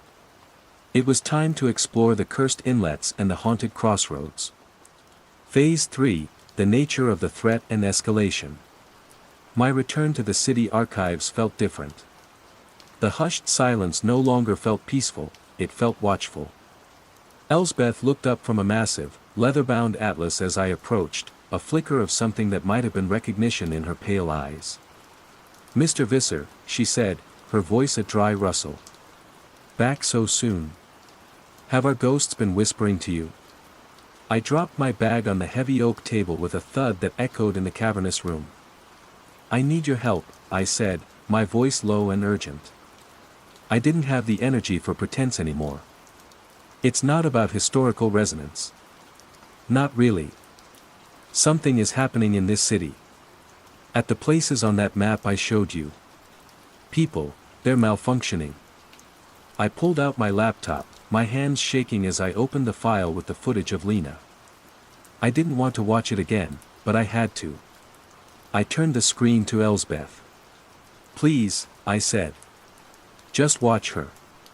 The woman in the blue coat. Elsbeth leaned forward, her gray hair falling across her face.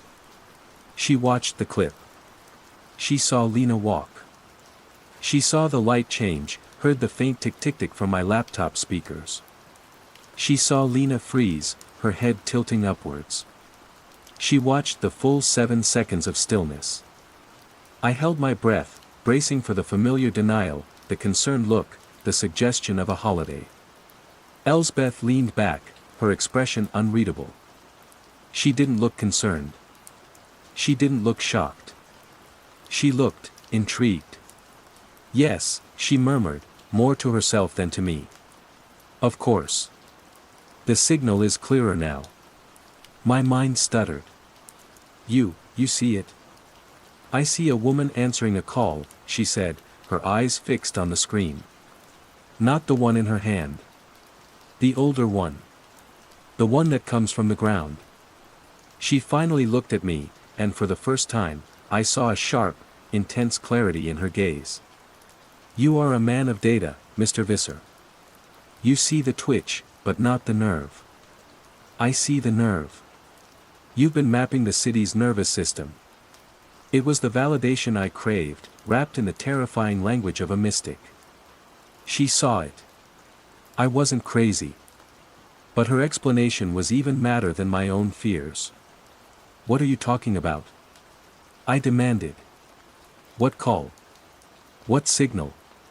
"Amsterdam is not built on land," she explained, as if lecturing a child. "It is built on a promise. A promise made to the water, that we could borrow its home. We drove 10 million wooden poles into the mud to hold ourselves up, to impose our grid of streets and canals onto the marsh. But the marsh is still there.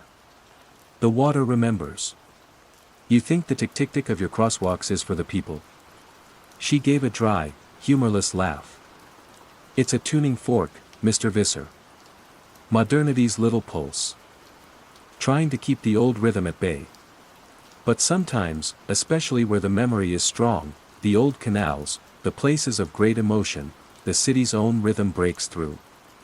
It calls, and some people are receptive enough to answer."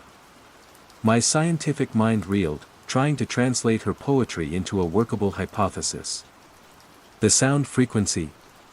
A geomagnetic anomaly at those specific locations. An infrasound pulse generated by the tram lines interacting with the unique subterranean geology. So it's an environmental phenomenon. I stammered. "It is the city, Mr. Visser. The city dreaming," she said simply. "And its dreams are becoming more vivid." Her words, insane as they were, gave me a framework. A terrifying, supernatural framework, but a framework nonetheless. For the next 2 weeks, Elsbeth and I formed a strange, desperate alliance. By day, I was the scientist, using my equipment to analyze the hotspots. I placed sound recorders, EMF detectors, spectrum analyzers. The data was maddeningly inconclusive. There were faint audio anomalies, subsonic hums that peaked in time with the tick-tick-tick, but they were inconsistent, easily dismissed as background noise from the trams or underground metro. By night, Elsbeth was the historian, the shaman. She would guide me through her maps, telling me stories of the places I was studying. This intersection, she'd point with a skeletal finger, was where they dredged the Amstel in 1673. They found 1,000 Roman coins and the bones of an aurochs. A place of deep time. The phenomenon, meanwhile, was escalating. The weave became more common.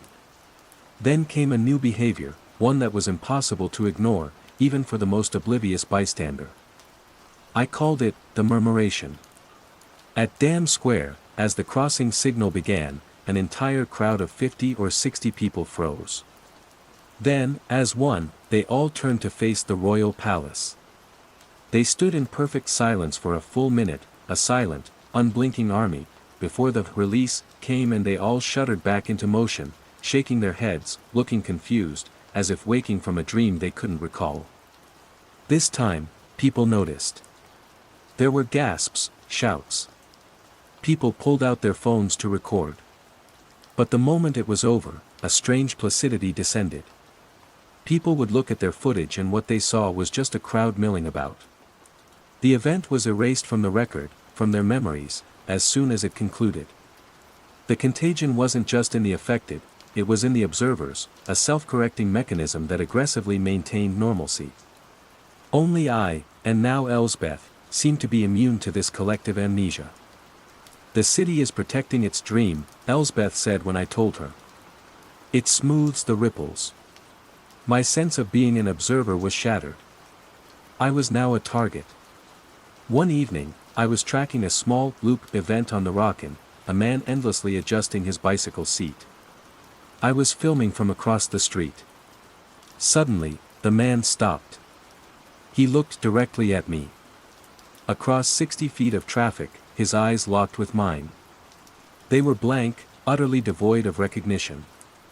Then, the woman next to him turned and looked at me. Then a man behind her. One by one, every person caught in that localized loop turned their heads with an unnatural, fluid motion and stared at me. They weren't angry. They weren't threatening. They were just observing the anomaly. Me. My blood turned to ice. I fumbled with my camera, shoved it in my bag, and ran. I didn't stop until I was back in my apartment, the door triple-locked behind me. They knew I was watching. The system had become aware of its observer. The final piece of the puzzle came not from my technology or Elsbeth's maps, but from a simple mistake. I had left one of my audio recorders running overnight in my apartment. When I was reviewing the files, looking for data from the street below, I noticed a strange spike on the graph from inside my own apartment. It was a low, rhythmic hum, almost subliminal. It had peaked at 3:14 a.m. I checked my security camera feed for that time. There was nothing. Just me, asleep in my chair.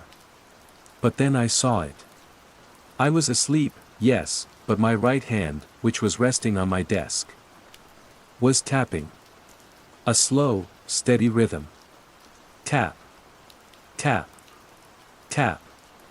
It was the same rhythm I had seen the woman on the Majir Brug perform. I felt a scream build in my throat, but it wouldn't come out. I was infected. My immunity, my precious status as an outside observer, was a fiction. I hadn't been watching the contagion from a safe distance. I had been documenting its symptoms in myself. My obsession, my frantic data collection, was it my own free will? Or was it just a more complex, personalized loop assigned to me by the dreaming city? The researcher, researching himself. Elsbeth was not surprised. Of course, she said, when I called her, my voice a strangled whisper. You are part of the city, Tobias. You breathe its air. You walk its streets. Why would you be exempt? It has simply given you a different role to play in its dream. The stakes were no longer about observing or understanding. They were about survival. But how do you escape a dream when the dreamer is the world you live in? Phase 4, Confrontation/Revelation and Aftermath. The city knew me. The realization settled not with a crash, but with a quiet, cold certainty. The strange looks I'd get on the street were no longer my paranoia, they were acknowledgments. A cyclist would pass, and their head would track me for a few seconds too long. A barista would hand me my coffee, and her smile wouldn't quite reach her vacant eyes. I was a recognized cell in the urban organism, a cell that was behaving erratically. And the organism was beginning to apply pressure. My equipment began to fail in subtle ways. Data files would corrupt. Camera feeds would inexplicably fill with static precisely during a synchronized event. My laptop would freeze if I tried to email a video file. The city was isolating me, cutting my lines of communication, forcing me to rely on my own fracturing senses. The final confrontation was not one I chose. It was chosen for me. Elsbeth called me, her voice thin and reedy over the phone. It's tonight, Tobias. The great tide. What are you talking about? I asked, pacing my apartment, which now felt like a cage. The lunar cycle. The spring tide. And the new moon. All the old forces are aligned. The city, it's going to dream its deepest dream. You can't be on the street. You can't be in your apartment. The resonance will be too strong. Come to the archives. It's one of the oldest foundations in the city. Stone and earth. It's quieter here. It sounded insane, but my other option was to sit here and wait for my own hands to start tapping out rhythms I didn't understand. I grabbed my bag, not with cameras and detectors, but with my notebooks, the physical record of my descent, and headed out into the gloaming. Amsterdam was unnervingly quiet. The usual evening bustle was subdued. The air was heavy, charged with a strange ozone tang. And the tick-tick-tick of the crosswalks, it had changed. It was slower, more deliberate. Not a frantic count, but a deep, resonant heartbeat. Tick. Tock. Tick. Tock. As I neared the archives, I had to cross one last major intersection, the one at Leidsestraat, where I'd seen the first pause, the businessmen frozen in time what felt like a lifetime ago. The light was red. A small crowd was gathered, waiting. I waited with them, my hood pulled low. The air grew thick. The slow tick. Tock. Of the pedestrian signal felt like it was coming from inside my own skull. The light turned green. The sound stopped. And so did everything else.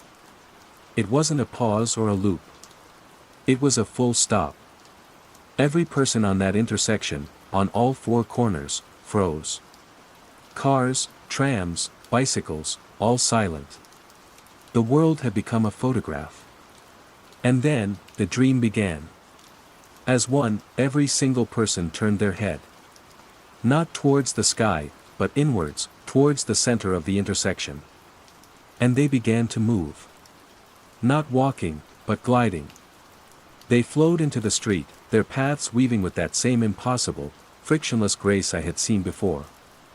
They formed a perfect circle, their movements slow, deliberate, and utterly synchronized. It was a silent, waking ballet. In the center of the circle of bodies, the air seemed to shimmer, to warp. It was the heart of the dream. The nexus of the phenomenon. And then I saw her. Lena. She was there, on the far side of the circle, her face serene, her eyes open but unseeing. She glided forward, her hand outstretched, as if to touch the shimmering air in the center. My name is Tobias Visser. I am a man of data. Of observation. Of logic. And in that moment, logic screamed at me to run, to get to the stone sanctuary of the archives, to hide. But the part of me that was not a scientist, the part that still remembered the warmth of her hand, refused. I could not let her be absorbed into that thing. I broke the cardinal rule of my profession. I interfered with the experiment. Lena. I shouted, my voice ripping through the profound silence. The effect was instantaneous and catastrophic. Every head in the circle snapped towards me. 100 pairs of eyes, all identical in their blankness, fixed on my position. The beautiful, terrifying dance shattered. The shimmering in the center vanished. I had woken the dream. And the dream was angry. They didn't run at me. They simply began to walk. From all sides of the intersection, the crowd advanced on me. Their movements were normal again, no gliding, no synchronicity, but there was a shared, unnerving purpose in their stride. They were antibodies, moving to neutralize a foreign agent. I turned and fled, my heart hammering a panicked rhythm against my ribs. I sprinted through the silent streets, the sound of my own footsteps echoing unnaturally. I didn't look back. I knew they were following, a silent, implacable tide of bodies. I reached the heavy oak doors of the archives and pounded on them. "Elsbeth! Let me in." A bolt scraped back and the door swung open. I stumbled inside, and Elsbeth slammed it shut behind me, the sound of the bolt sliding home echoing like a gunshot. I leaned against the door, gasping for breath, listening to the sound of footsteps gathering outside. "You foolish boy," Elsbeth breathed, her face pale in the dim light of the archive hall. "You shouted into the dream. You made yourself the focus." Outside, a soft, collective tapping began against the wood of the door. Tap. Tap tap. Tap. It wasn't violent. It was patient. Inquisitive. The city was knocking. The revelation was not a flash of insight, but a slow, cold flood. There was no escape. Elsbeth's archive was not a sanctuary, it was just a temporary reprieve. The city wasn't a place you could leave. We were living inside a vast, ancient consciousness that was slowly waking up, reasserting its control, and we were nothing more than fleeting thoughts within it. The crosswalks, the trams, the fiber optics, we had mistaken our infrastructure for our own creation. We had built the city, but we had also built the nervous system for something else entirely. My research, my paranoia, my desperate struggle, it was all just a dream narrative, my assigned role in the awakening. The tapping stopped. A deep silence fell. "It's over," I whispered. "No," Elsbeth said, her eyes wide as she stared past me, at the towering shelves of books and maps. "It's begun." I turned. The books on the shelves were vibrating, their leather spines humming with a low energy. The maps began to rearrange themselves, curling and uncurling like living things. The ink on an old parchment of 17th century Amsterdam began to glow with a soft, blue light, the lines of the filled-in canals burning brightly. The city's memory was waking up, right here in this room. I am still here, in the archive. Elsbeth and I are the last librarians of a forgotten world. The world outside is changed. The rhythms are different now. The pauses are longer. The mermations are a daily, citywide event. From the high windows, I see the people move in beautiful, geometric patterns through the streets. A new, silent order has been established. There is no more crime, no more conflict. There is only the flow. Sometimes, I see Lena. She moves with the others, her face peaceful. She seems happy. I no longer use cameras or recorders. I just watch. I am the chronicler of the city's dream. My hands have stopped their involuntary tapping. I have found my purpose, my own quiet loop. I write down what I see in my notebooks, using the ink-stained pens Elsbeth provides. The crosswalk person doesn't blink anymore. I finally understand why. There is nothing to miss. You do not need to blink when you are the one being dreamed. The cafe with no past. Phase 1, the unsettling mundane. Kyoto breathes history. It's a city where the past is not a foreign country but a next-door neighbor, borrowing a cup of sugar. As an amateur urban historian and a full-time English teacher at a bustling junior high, I lived in the gentle friction between the ancient and the hypermodern. My life was a meticulously curated map of routines. The walk from Sakuragi Junior High to my apartment near the Kamogawa River was one such route, a daily pilgrimage through a landscape of layered time. I knew every cracked paving stone, every faded shop sign, every resilient weed that pushed its way through the concrete. I especially knew the vacant lot on the corner of a narrow Roji alley, just past the Yanagi bathhouse. It was a pocket of serene emptiness, dominated by a single, magnificent ginkgo tree. The lot had been empty for as long as I could remember, a gap-toothed smile in a row of stern, traditional Machiya townhouses. In autumn, the ginkgo would set itself ablaze, dropping a carpet of golden fans on the gray asphalt. I had photographed it dozens of times, documented its seasonal moods on my blog, Kyoto's Quiet Corners. It was a landmark in my personal geography, a fixed point in my day. Until one Tuesday in early November, when it wasn't there. Where the chain-link fence and the glorious ginkgo had stood, there was now a cafe. Not a new cafe, all gleaming glass and steel, but one that looked as if it had been carved from time itself. Its name was displayed on a simple, dark wooden sign, Kamaribi Cafe. Sunlight filtering through trees. A cruel irony. The building was a masterpiece of aged grace. Dark, oiled wood, a tiled roof weathered to a perfect mossy patina, and a discreet Norran curtain hanging in the doorway. It looked like it had occupied that corner for 100 years, settled into the earth as deeply as the ginkgo's roots had been. I stopped dead on the pavement, the flow of homeward-bound pedestrians parting around me like a stream around a stone. My heart hammered a frantic, confused rhythm against my ribs. It was impossible. A construction like this would take months, maybe a year. It would have involved permits, scaffolding, noise, disruption. I walked this path every single day. Yesterday, the ginkgo tree had been there, its leaves just beginning to turn. I was sure of it. Almost sure. Had I been that distracted? Lost in thought about lesson plans or the stack of essays waiting to be graded? It was plausible. Life had a way of wearing blinders on you. My confusion warred with my historian's curiosity. I pushed aside the Norran and stepped inside. A small bell chimed softly. The air was warm, thick with the scent of dark roast coffee, cinnamon, and something citrusy, yuzu, maybe. The interior was as perfect as the exterior. A long counter of polished Zelkova wood, a handful of small tables, and shelves lined with mismatched porcelain cups. Soft jazz whispered from hidden speakers.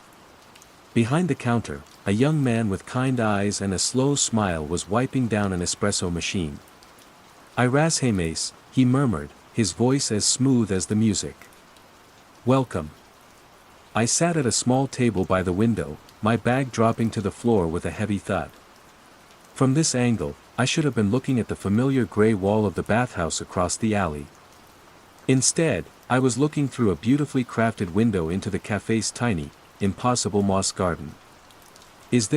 Are you new?" I asked, the words feeling clumsy in my mouth. The barista looked up, his smile unwavering. "We've been here a little while," he said, a pleasant, unspecific answer. I ordered a coffee. It was, without question, the best I had ever tasted. Rich. Complex, with no trace of bitterness. I also ordered a slice of yuzu cheesecake. It was divine. Everything was perfect. The lighting, the worn texture of the wooden table, the gentle clink of ceramic on saucer. The perfection itself was a source of deep, unnerving dread. It felt curated. Placed. Like a stage set for a play I hadn't realized I was in.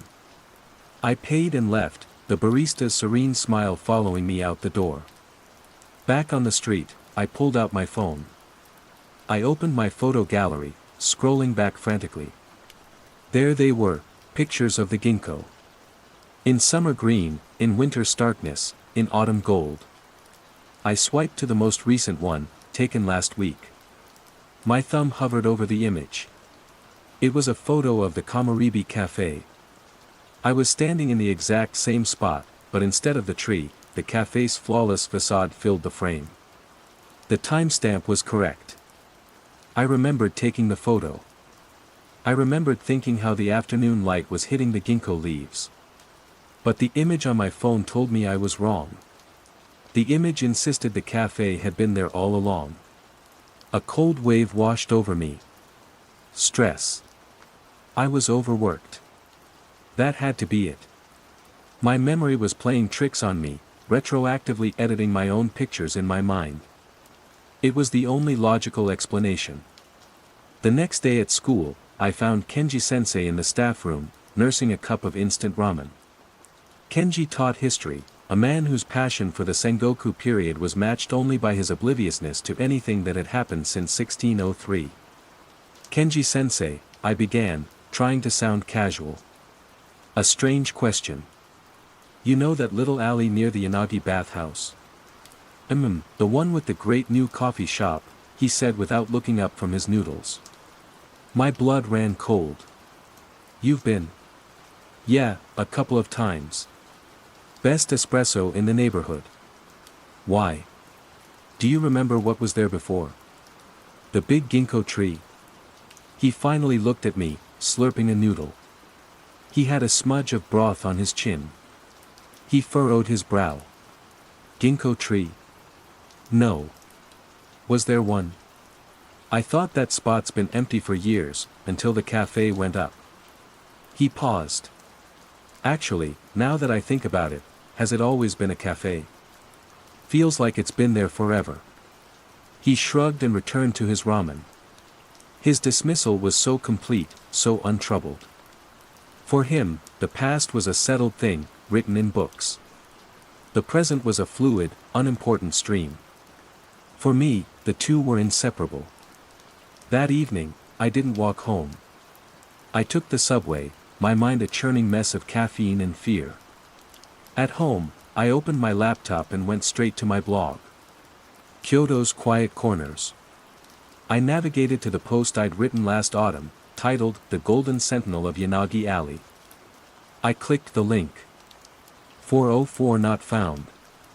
The page was gone. Not just the content, the entire entry. I checked my server backups. Nothing. It was as if I had never written it. As if the ginkgo tree, my golden sentinel, had never existed at all. I sat in the sterile glow of the screen, the silence of my apartment pressing in. My heart, which had been racing, slowed to a heavy, painful thud. It wasn't just my memory that was wrong. It wasn't just Kenji's obliviousness. Something was actively erasing the world I knew, and it had started with a quiet little corner, a magnificent tree, and a cup of impossibly good coffee. Phase 2, Growing Awareness and Isolation. The rational part of my brain, the part that planned lessons and paid bills on time, was screaming at me. It offered up a buffet of logical explanations, a minor, undiagnosed neurological event, a subtle gas leak in my apartment, the cumulative psychic weight of living alone in a city of ghosts. I clung to these possibilities like a drowning woman to a piece of driftwood. But the historian in me, the archivist, knew that evidence, or the lack of it, told its own story. The Kamaribi Cafe became my obsession. It was no longer a place of pleasant discovery but the epicenter of a silent earthquake that was fracturing my reality. I began a systematic, almost frantic, investigation. My first stop was the Kyoto City Planning Office. I feigned a casual academic interest in the development of the neighborhood. A polite, bespectacled clerk tapped at his keyboard, his brow furrowed in concentration. The corner of Yanagi Alley, yes, he said, turning the monitor towards me. It showed a digital map.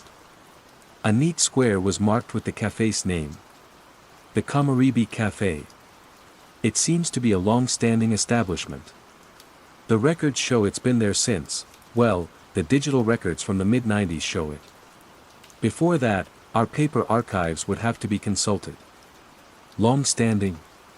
I whispered, the words catching in my throat. Yes. A very stable part of the neighborhood, it seems. No major construction permits issued for that lot in decades. His certainty was a physical blow.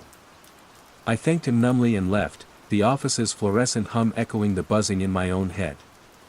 Next, the prefectural library.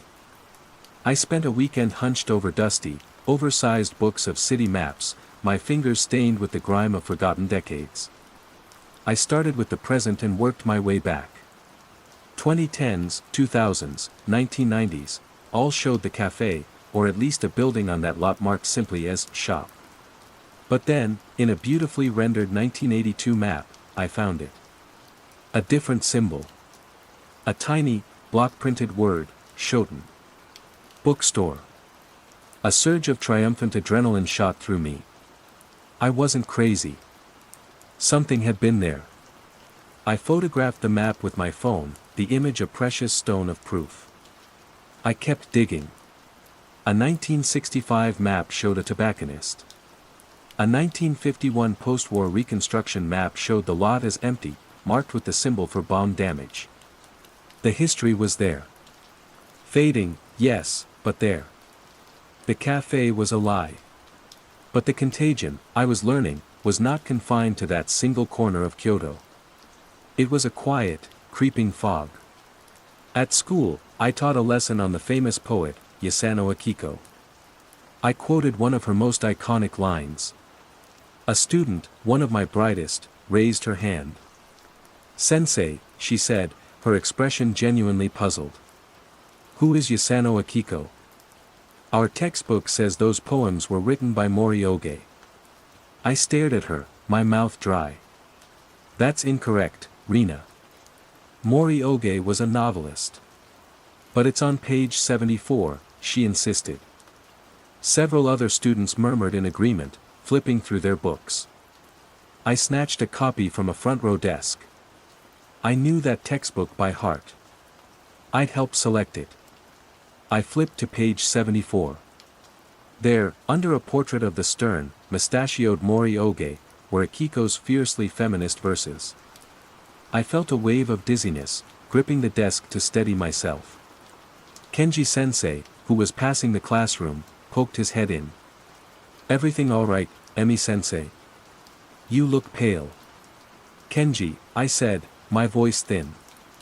"Yasano Akiko. Tell me about her."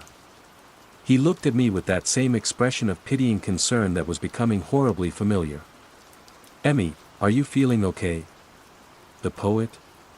Famous for his contributions to Romanticism after his time in Germany. He was describing Mori Oge. Yasano Akiko, a foundational pillar of modern Japanese literature, had been unwritten. My isolation became a palpable thing, a heavy cloak I couldn't shrug off. My friends' invitations to dinner felt like traps. Every conversation was a minefield, where I might stumble upon another piece of my world that had vanished only for me. I began to speak less, to observe more. I saw the world through a pane of glass, watching people move through a reality that was subtly but fundamentally different from the one I remembered. They were all perfectly happy. Their world was coherent, consistent. Mine was a patchwork of fading memories and terrifying new facts. My only hope was an online acquaintance, a man named Okada Tatsuya. He was a retired archivist from Nara, a fellow quiet historian with whom I'd corresponded for years, sharing discoveries and debating the minutiae of Meiji-era architecture. He was rigorous, respected, and, most importantly, he wasn't part of my immediate environment. He was my control group. With trembling hands, I composed a carefully worded email. I laid out my discovery about the maps, framing it as a fascinating historical anomaly. I mentioned the bookstore, the tobacconist. I didn't mention my fears, my disintegrating sanity, or the impossible cafe. I just presented the evidence. I attached the photo of the 1982 map. His reply came a day later. "Emi-san. What a curious puzzle. A fascinating example of how fluid urban landscapes can be. I have some private records of Kyoto from that period. Let me consult them. The name of that alley, Yanagi, is quite evocative. I will see what I can find about this phantom bookstore. Your eye for detail remains as sharp as ever. Yours, Okada." I wept with relief. He saw it. He was looking into it. The word phantom was a validation, a lifeline. For a week, I lived on the promise of his next email. I avoided the Komaribi Cafe, taking a longer, colder route home. But I could feel its presence, a silent hum just at the edge of my perception. People at school talked about it more. The yuzu cake was becoming legendary. Kenji said the barista seemed to know everyone's order before they spoke. Finally, another email from Okada-san arrived. My hands shook as I opened it. "Emi-san. I must apologize. I have hit a peculiar dead end. I found a business directory from 1983 that lists at Furuya Shoten, an old bookstore, but the address is smudged. Unreadable. It's very strange. The ink seems to have faded in a way I have never seen before.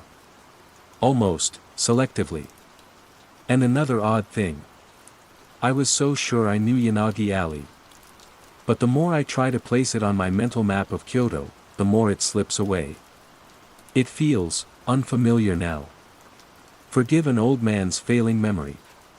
Perhaps this is a wild goose chase. Speaking of which, I will be in Kyoto next week for a conference. I was told I simply must try a new cafe that has the most sublime cheesecake. Perhaps you know it. It's called the Kamaribi Cafe. We should meet there. I stared at the screen, the words blurring through a fresh wave of tears. But these were not tears of relief. They were tears of utter despair. It had gotten to him. The contagion was spreading, not through the air, but through the very network of information and memory that connected us. The Phantom Bookstore's address had faded from a record 50 kilometers away. The name of the alley was becoming foreign to a man who had studied the region his entire life. And it was pulling him, like everyone else, towards its center. Towards the warm, quiet, perfect cafe that sat patiently, erasing the world one memory, one fact, one soul at a time. I was utterly, terrifyingly alone. Phase 3, the nature of the threat and escalation. Okada-san's capitulation was the turning point. It shattered my last hope of external validation and forced me to accept a terrifying new thesis.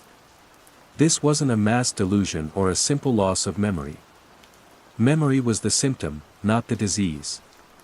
The disease was a targeted, ontological decay. The Kamaribi Cafe wasn't just making people forget the ginkgo tree, it was ensuring that, in a fundamental, physical sense, the ginkgo tree had never been there.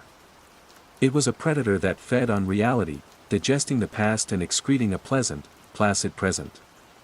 Its hunting ground was the collective consciousness, and its lure was irresistible comfort. The sublime coffee, the serene atmosphere, the friendly barista, it was all bait. It soothed you into accepting the changes. It made the new, rewritten world feel not just normal, but better. With this grim understanding came a new, sharpened perception. I started to see the cafe's tendrils everywhere. The changes were accelerating. The old stone bridge over the Shirakawa Canal, a place I loved for its mossy, uneven stones, was suddenly a neat, modern concrete slab. When I stared at it in horror, a woman walking her dog smiled at me. "So much safer now, isn't it?" she said cheerfully. I was always so worried one of the children would trip on those old stones. She remembered the old bridge, but she remembered it as a hazard, a problem that had been solved. The new reality didn't just erase, it justified its own existence. The contagion burrowed deeper, into the bedrock of my own life. I kept a box of old photographs under my bed. One evening, desperate for an anchor, I pulled it out. I was looking for a specific photo, me, aged 7, standing with my late grandfather. He was holding my hand, and behind us was the magnificent, sprawling ginkgo tree in full autumn glory. I remembered the scratchy feel of his wool coat, the crisp smell of the air. I found the photo. My 7-year-old self was there, smiling gap-toothed at the camera. My grandfather was there, his eyes crinkling at the corners. But we were not standing in an empty lot. Behind us was the dark, elegant facade of the Kamaribi Cafe. My grandfather's hand rested on my shoulder, and in my other hand, I was holding a small paper cup. A guttural sob escaped my throat. This was a violation of the highest order. It had reached back in time and stolen a moment with my dead grandfather. It had restaged my memories, replacing a real, treasured moment with its own saccharine propaganda. The cafe wasn't just in my neighborhood, it was in my childhood. It was in my heart. My quiet, academic quest had become a desperate battle for survival. But how do you fight an enemy that can rewrite the battlefield? I started carrying a notebook everywhere, a cheap, spiral-bound one. I wrote down everything I remembered that was now gone. The ginkgo tree. Yasano Akiko's poetry. The old bridge. My grandfather's wool coat. I wrote in frantic, messy script, hoping the physical act of writing, the ink sinking into the paper, would create an anchor the contagion couldn't dissolve. The human element of the contagion grew more unsettling. The affected weren't zombies, they were acolytes. Their placid acceptance of the new reality had curdled into a form of serene evangelism. "You look so stressed lately, Emi-sensei," Kenji said one day, placing a cup of tea on my desk. "You should really go relax. The Kamaribi Cafe has this new matcha tranche. It's life-changing." His eyes were kind, but there was a glassy, focused quality to them I hadn't seen before. It was the look of a true believer. The cafe was no longer just a place, it was a solution. A prescription for the anxiety of remembering. I started to feel watched. When I took my new, longer route home, I would catch glimpses of my neighbors or colleagues walking in the direction of Yanagi Alley. They would smile and wave, but their smiles didn't quite reach their eyes. They were checking on me. The herd was checking on the stray. The threat became acutely personal one afternoon when I found a small, perfectly wrapped box on my apartment door. It was tied with a simple twine bow. Inside was a single slice of yuzu cheesecake. There was no note. I threw it in the bin as if it were radioactive, my hands trembling. It was an invitation. An ultimatum. The cafe knew I was resisting. It was reaching out, its soft, sweet tendrils probing at the walls of my sanity. I realized I was facing a choice, stark and terrifying. I could surrender. I could walk back to that corner, push aside the Norin, order a coffee, and eat the damn cake. I could let the soothing warmth wash over me, erase the pain of remembering, and rejoin the placid, smiling world. The loneliness would end.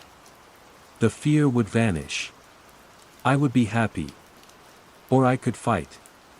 But my arsenal was dwindling. My memories were being overwritten. My evidence was turning to dust. My own past was being conscripted by the enemy. What was left to fight with? Only the stubborn, irrational conviction that the world I remembered was real. That it mattered. That a single, magnificent ginkgo tree was worth more than all the sublime coffee and perfect cheesecake in the world. The historian in me was dying, but the mourner, the witness, refused to be silenced. I had to confront the source. I had to go back.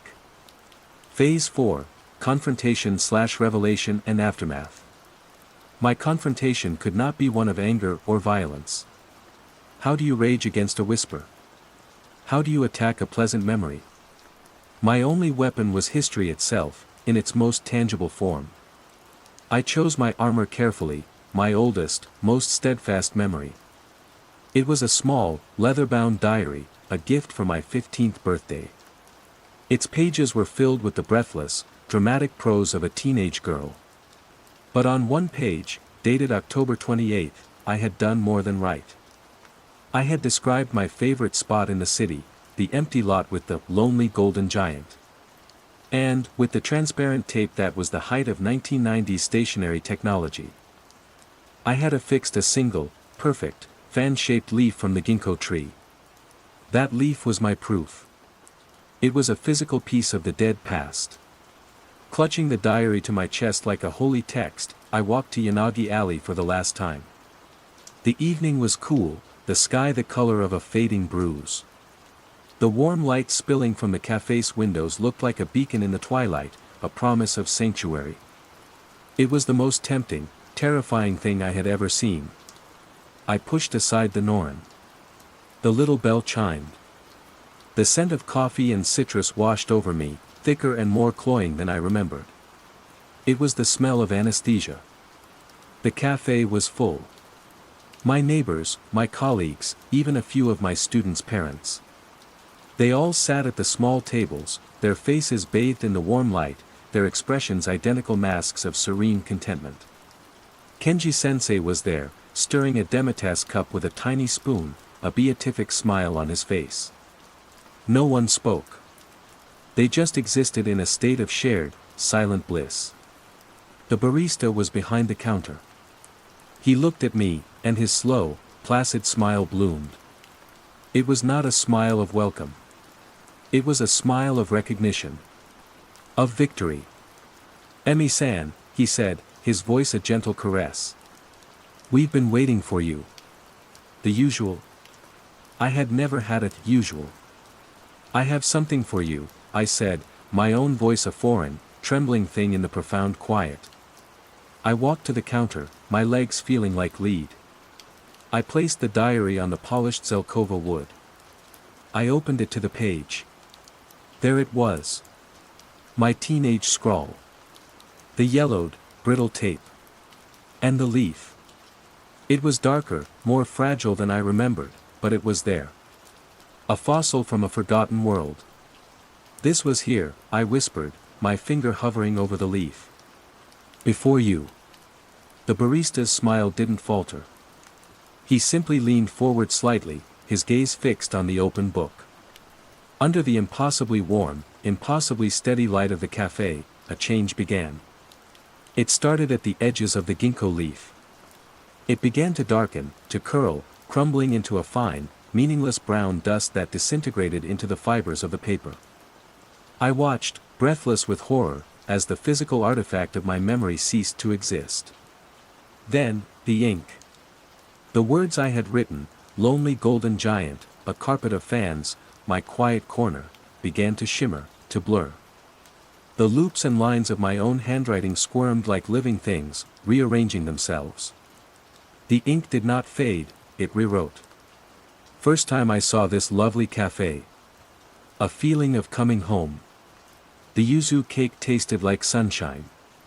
My own hand, from 20 years ago, was betraying me. It was writing a new memory over the old one, seamlessly, perfectly. The contagion wasn't just external. It wasn't just in the minds of others. It was in the very ink on the page, in the structure of the past itself. The cafe wasn't erasing history, it was curating it, perfecting it, editing out the inconvenient, the empty, the wild. It was replacing reality with a better, more palatable version. A wave of vertigo washed over me. The quiet of the room became a roar in my ears. The barista pushed a small plate across the counter. On it sat a perfect slice of yuzu cheesecake, glowing in the warm light. "Just relax, Emi-san," he murmured. "Let it go. It's so much easier." He was right. It would be easy. To take a bite. To forget the ache of loss, the terror of isolation. To forget the magnificent, messy, real ginkgo tree and accept the flawless, soothing lie of the cafe. To have my picture with my grandfather be a happy one, unburdened by the knowledge of what was stolen. To join the silent, smiling congregation. Panic, cold and pure, sliced through the fog. It was a primal, animal instinct. To run. I slammed the diary shut, my corrupted, violated history, and spun around. I stumbled through the tables, past the placid faces that watched me with gentle pity. I burst through the norin and into the cold night air, gasping as if I had been holding my breath for weeks.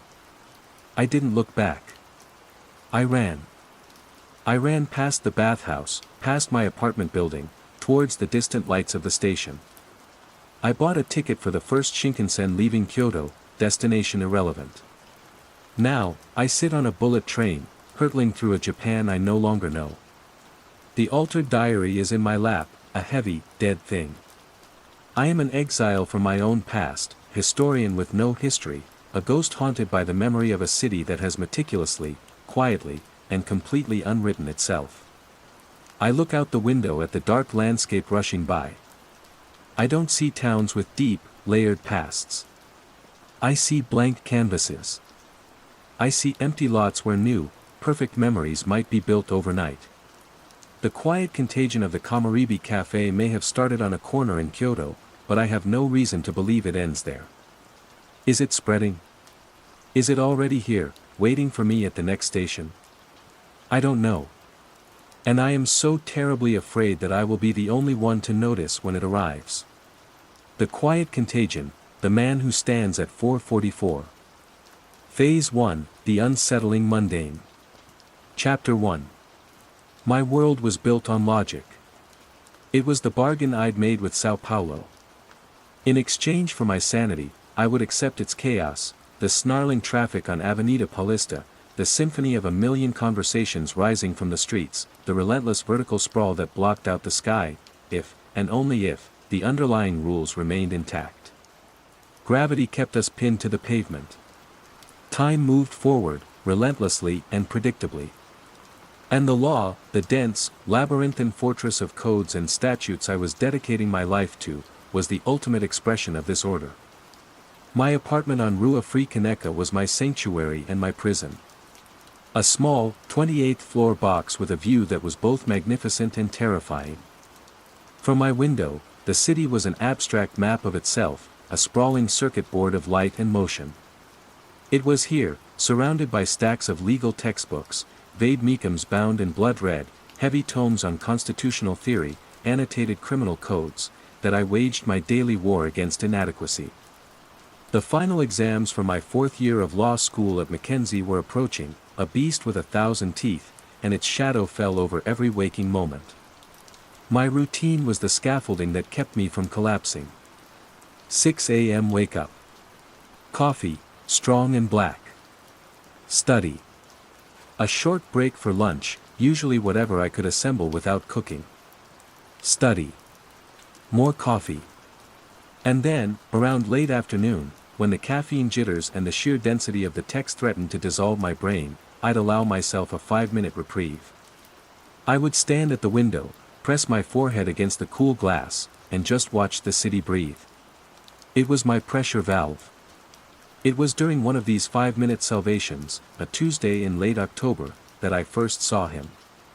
The sun, a hazy orange ball in the smoggy sky, was beginning its descent, casting long, distorted shadows between the buildings.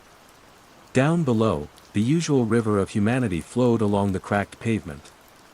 And there, standing perfectly still across the street, was a man. He wasn't doing anything remarkable. He faced the broad, windowless side wall of the adjacent apartment block, a vast expanse of concrete stained with years of pollution and rain. He was of average height and build, dressed in simple gray trousers and a nondescript, short-sleeved button-down shirt. He wasn't looking at his phone. He wasn't waiting for a bus. He wasn't looking for an address. He was just, standing. His posture was neutral, his hands clasped loosely behind his back. He was an island of stillness in a sea of motion. It was odd, but this was Sao Paulo. Odd was the city's default setting. I'd seen a man walking a capybara on a leash near Parque Ibirapura. I'd seen a performance artist dressed as a giant chicken directing traffic on a Saturday. A man standing still was barely a footnote. I assumed he was waiting for someone, sighed at the sheer volume of jurisprudence I still had to absorb, and turned back to my desk. Chapter 2. The next day. Wednesday, the pressure was worse. I was wrestling with the finer points of administrative law, a subject so dry it felt like it was actively leaching moisture from my body. My head throbbed. The words on the page swam together into an incomprehensible legal soup. At 4:45 p.m., I surrendered and went to the window. And he was there. Same man, same spot, same clothes, same posture. Facing the same stained wall. The light was different, the shadows sharper, but his stillness was identical. A prickle of something, not fear, more like a dissonant note in a familiar song, ran up my spine. Coincidence, I told myself. A powerful one, but still a coincidence. Maybe his girlfriend lived in that building and he waited for her there every day before they went out. It was a plausible, logical explanation. I clung to it. On Thursday, my curiosity was piqued. It was no longer a reprieve, it was an observation. I positioned myself at the window at 4:40 p.m., my phone in my hand, its clock displaying the seconds. The spot across the street was empty, just a patch of worn concrete sidewalk. 4:41. Pedestrians hurried past, oblivious. 4:42. A motorcycle wove through the traffic, its engine a whining complaint. 4:43. My heart was beating a little faster. This was stupid. I was a law student, not a voyeur. 4 hours and 44 minutes. As the final second of that minute ticked over, he walked into frame from the right, just out of my line of sight from the window angle. He took 3 precise steps to the spot and stopped. It wasn't an approximation. It wasn't around 4:44. It was exact. The precision was chilling. He didn't look at a watch. He didn't seem to arrive by chance.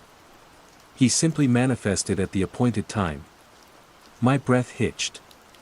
The logical explanation about the girlfriend suddenly felt flimsy, childish. This was a ritual. I watched him for 10 minutes. He didn't move a muscle. He just stood, his attention fixed on the blank wall as if it were the most fascinating spectacle in the world. Then, as silently as he arrived, he turned and walked away, disappearing into the crowd. Chapter 3. Friday, he was there. 4:44, Saturday, same thing. On Sunday, I half expected a day of rest, but no. At 4:44 p.m., in the drowsy weekend quiet, he appeared. The ritual was inviolable. My focus on my studies began to fracture. The man became a new, unwelcome variable in the equation of my life. Who was he? What was he looking at? Why that time? The repetition of the number 4 felt significant, a pattern screaming for interpretation, but I had none. I tried to get a better look. I used my phone's camera, zooming in until the image became a pixelated mess. I could make out a face that was neither old nor young, a face that was utterly and completely forgettable. He was the embodiment of the average man, which only made his bizarre, rigid behavior more terrifying. That weekend, I met my friend Mateus for coffee on Rua Augusta. Mateus was in my year, but he possessed an infuriatingly relaxed attitude towards the whole ordeal. He called the exams a bureaucratic hoop to jump through, while I saw them as a trial by fire that would determine the entire trajectory of my life. "You look terrible, Julia," he said, stirring a mountain of sugar into his tiny cup of espresso. "Worse than usual." "I'm not sleeping well," I admitted. "Let me guess. Dreaming of civil procedure?" "No. It's something else. It's stupid. Try me." I hesitated, feeling the foolishness of the words before they even left my mouth. "There's this man," I began, and I told him everything. The precise time, the standing, the staring at the wall. I expected him to be intrigued, to maybe share in my bewilderment. Mateus just laughed.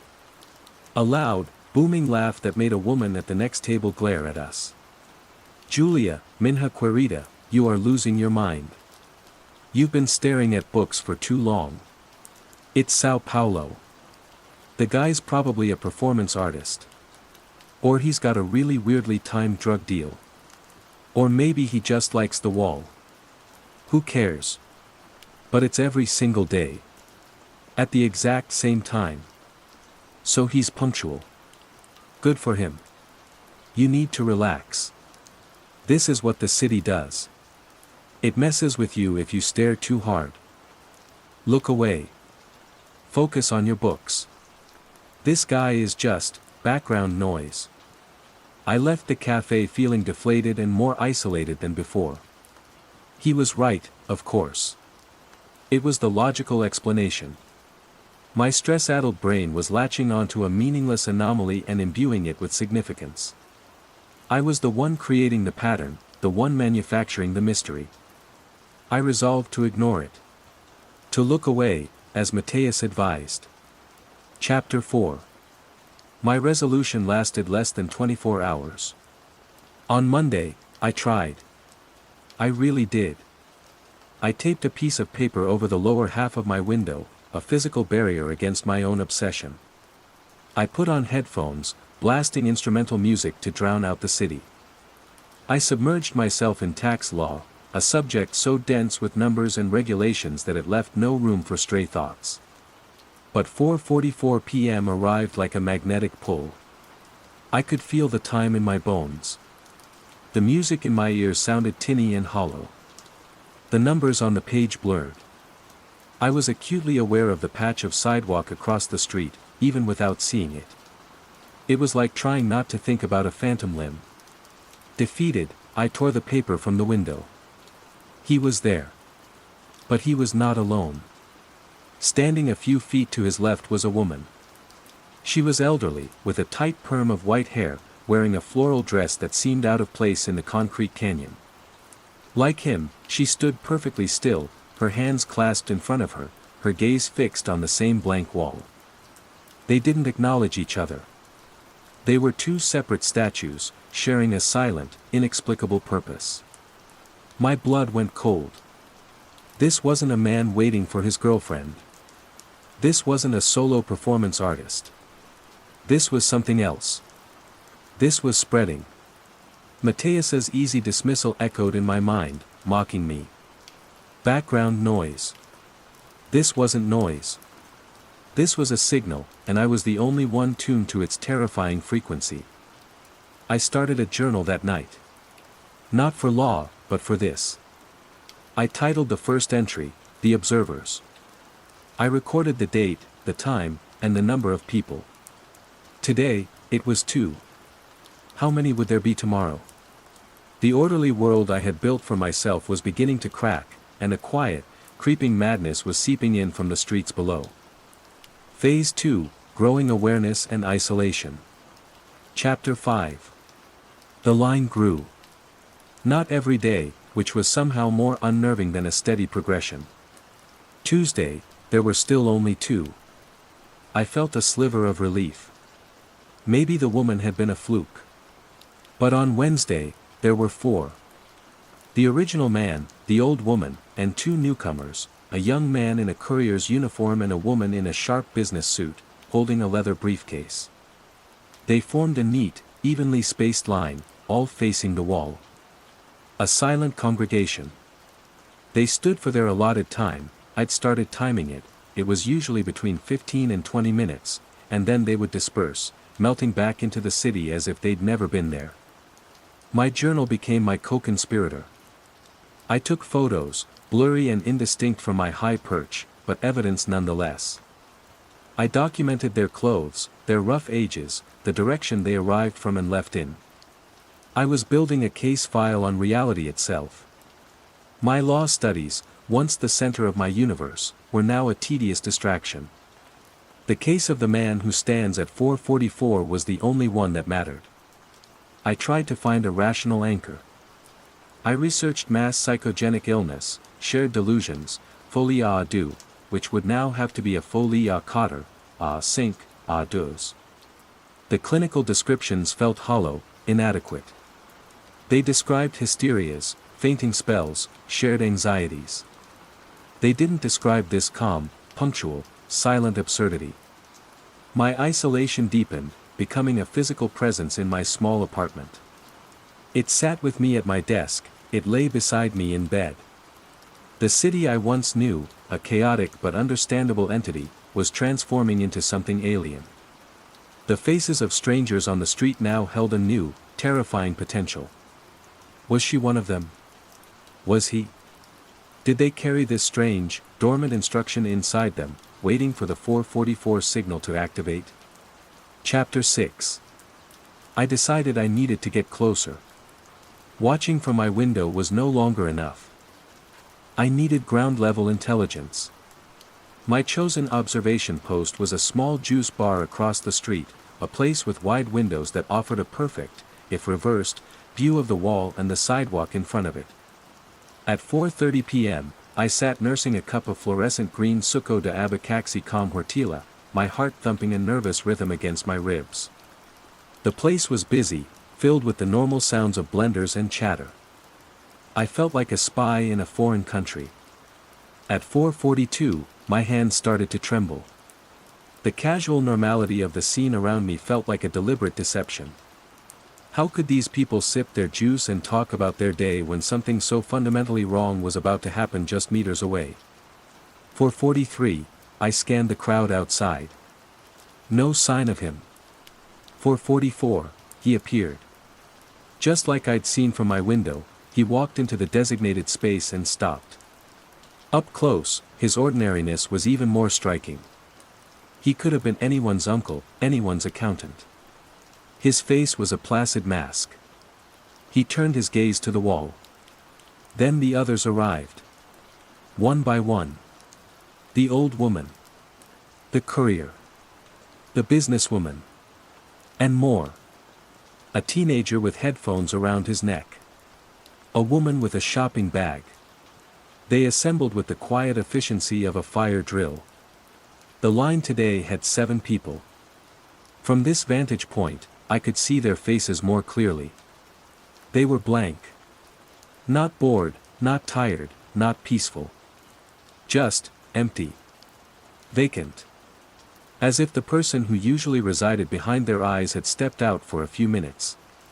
They stared at the concrete wall, and for the first time, watching them, I felt a genuine, primal fear.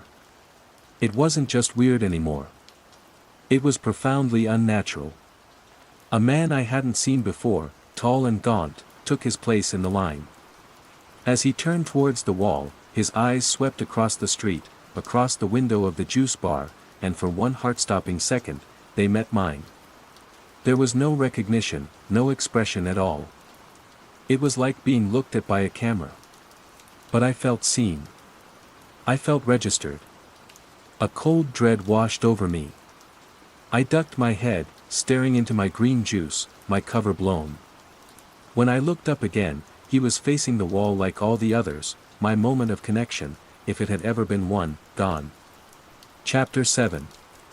The doorman of my building, SEU Jorge, had been there for 20 years. He was a fixture, a portly man with a kind smile and an encyclopedic knowledge of the building's gossip. He was my next attempt at corroboration. I caught him in the lobby the next morning, as he was polishing the brass handle on the main door. Bom dia, SEU Jorge. Bom dia, Doutora Julia, he beamed. He called all the students doctor. Studying hard? Always, I said, forcing a smile. Can I ask you a strange question? For you. Anything. Have you ever noticed the people who stand across the street in the afternoon? They face the wall of the other building. There's a group of them. He stopped polishing and gave me a look of complete, guileless confusion. His brow furrowed. People. Standing by that ugly wall. Why would anyone do that? They're there every day. Around 4:45. He shook his head slowly, a deep chuckle rumbling in his chest. Menina, I am here until 6 o'clock every day. I see everything on this street. The delivery guys, the dog walkers, the terrible drivers. If a group of people were standing there every day, I would know. He tapped his temple. Nothing gets past old Jorge.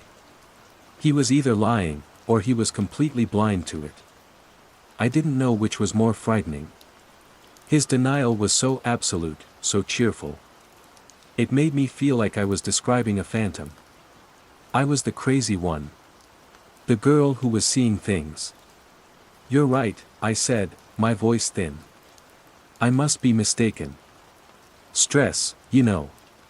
Ah, the exams, he nodded sagely. They will make you see ghosts. Go have a coffee. You'll feel better. I retreated to the elevator, his kind, dismissive words chasing me. He didn't see them. He was right there, and he didn't see them.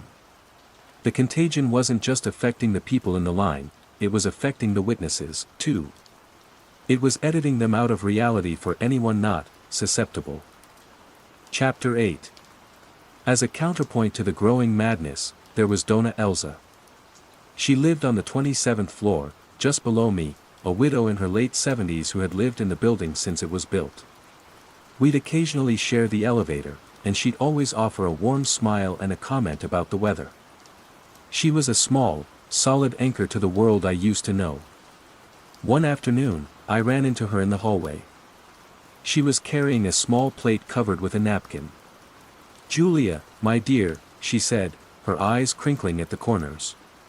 "You study too much. You're all pale. I made pão de queijo. You must have some." She held out the plate. The small, warm cheese bread smelled of home, of a simple, uncomplicated kindness that felt almost extinct. I was so grateful I could have wept. "Dona Elsa, you shouldn't have," I said, taking one. "It was warm and soft." "Nonsense. A growing brain needs fuel." She patted my arm. "I see your light on all hours. Don't forget to live a little, eh?"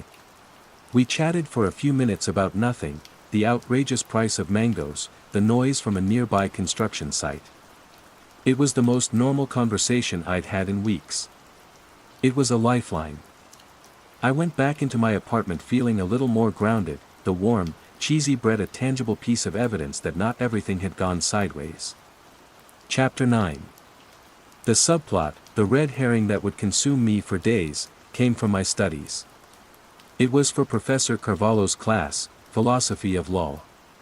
He'd assigned us a deep dive into an obscure case from the city archives, a 1940s property dispute. It concerned a plot of land expropriated by the city for urban development.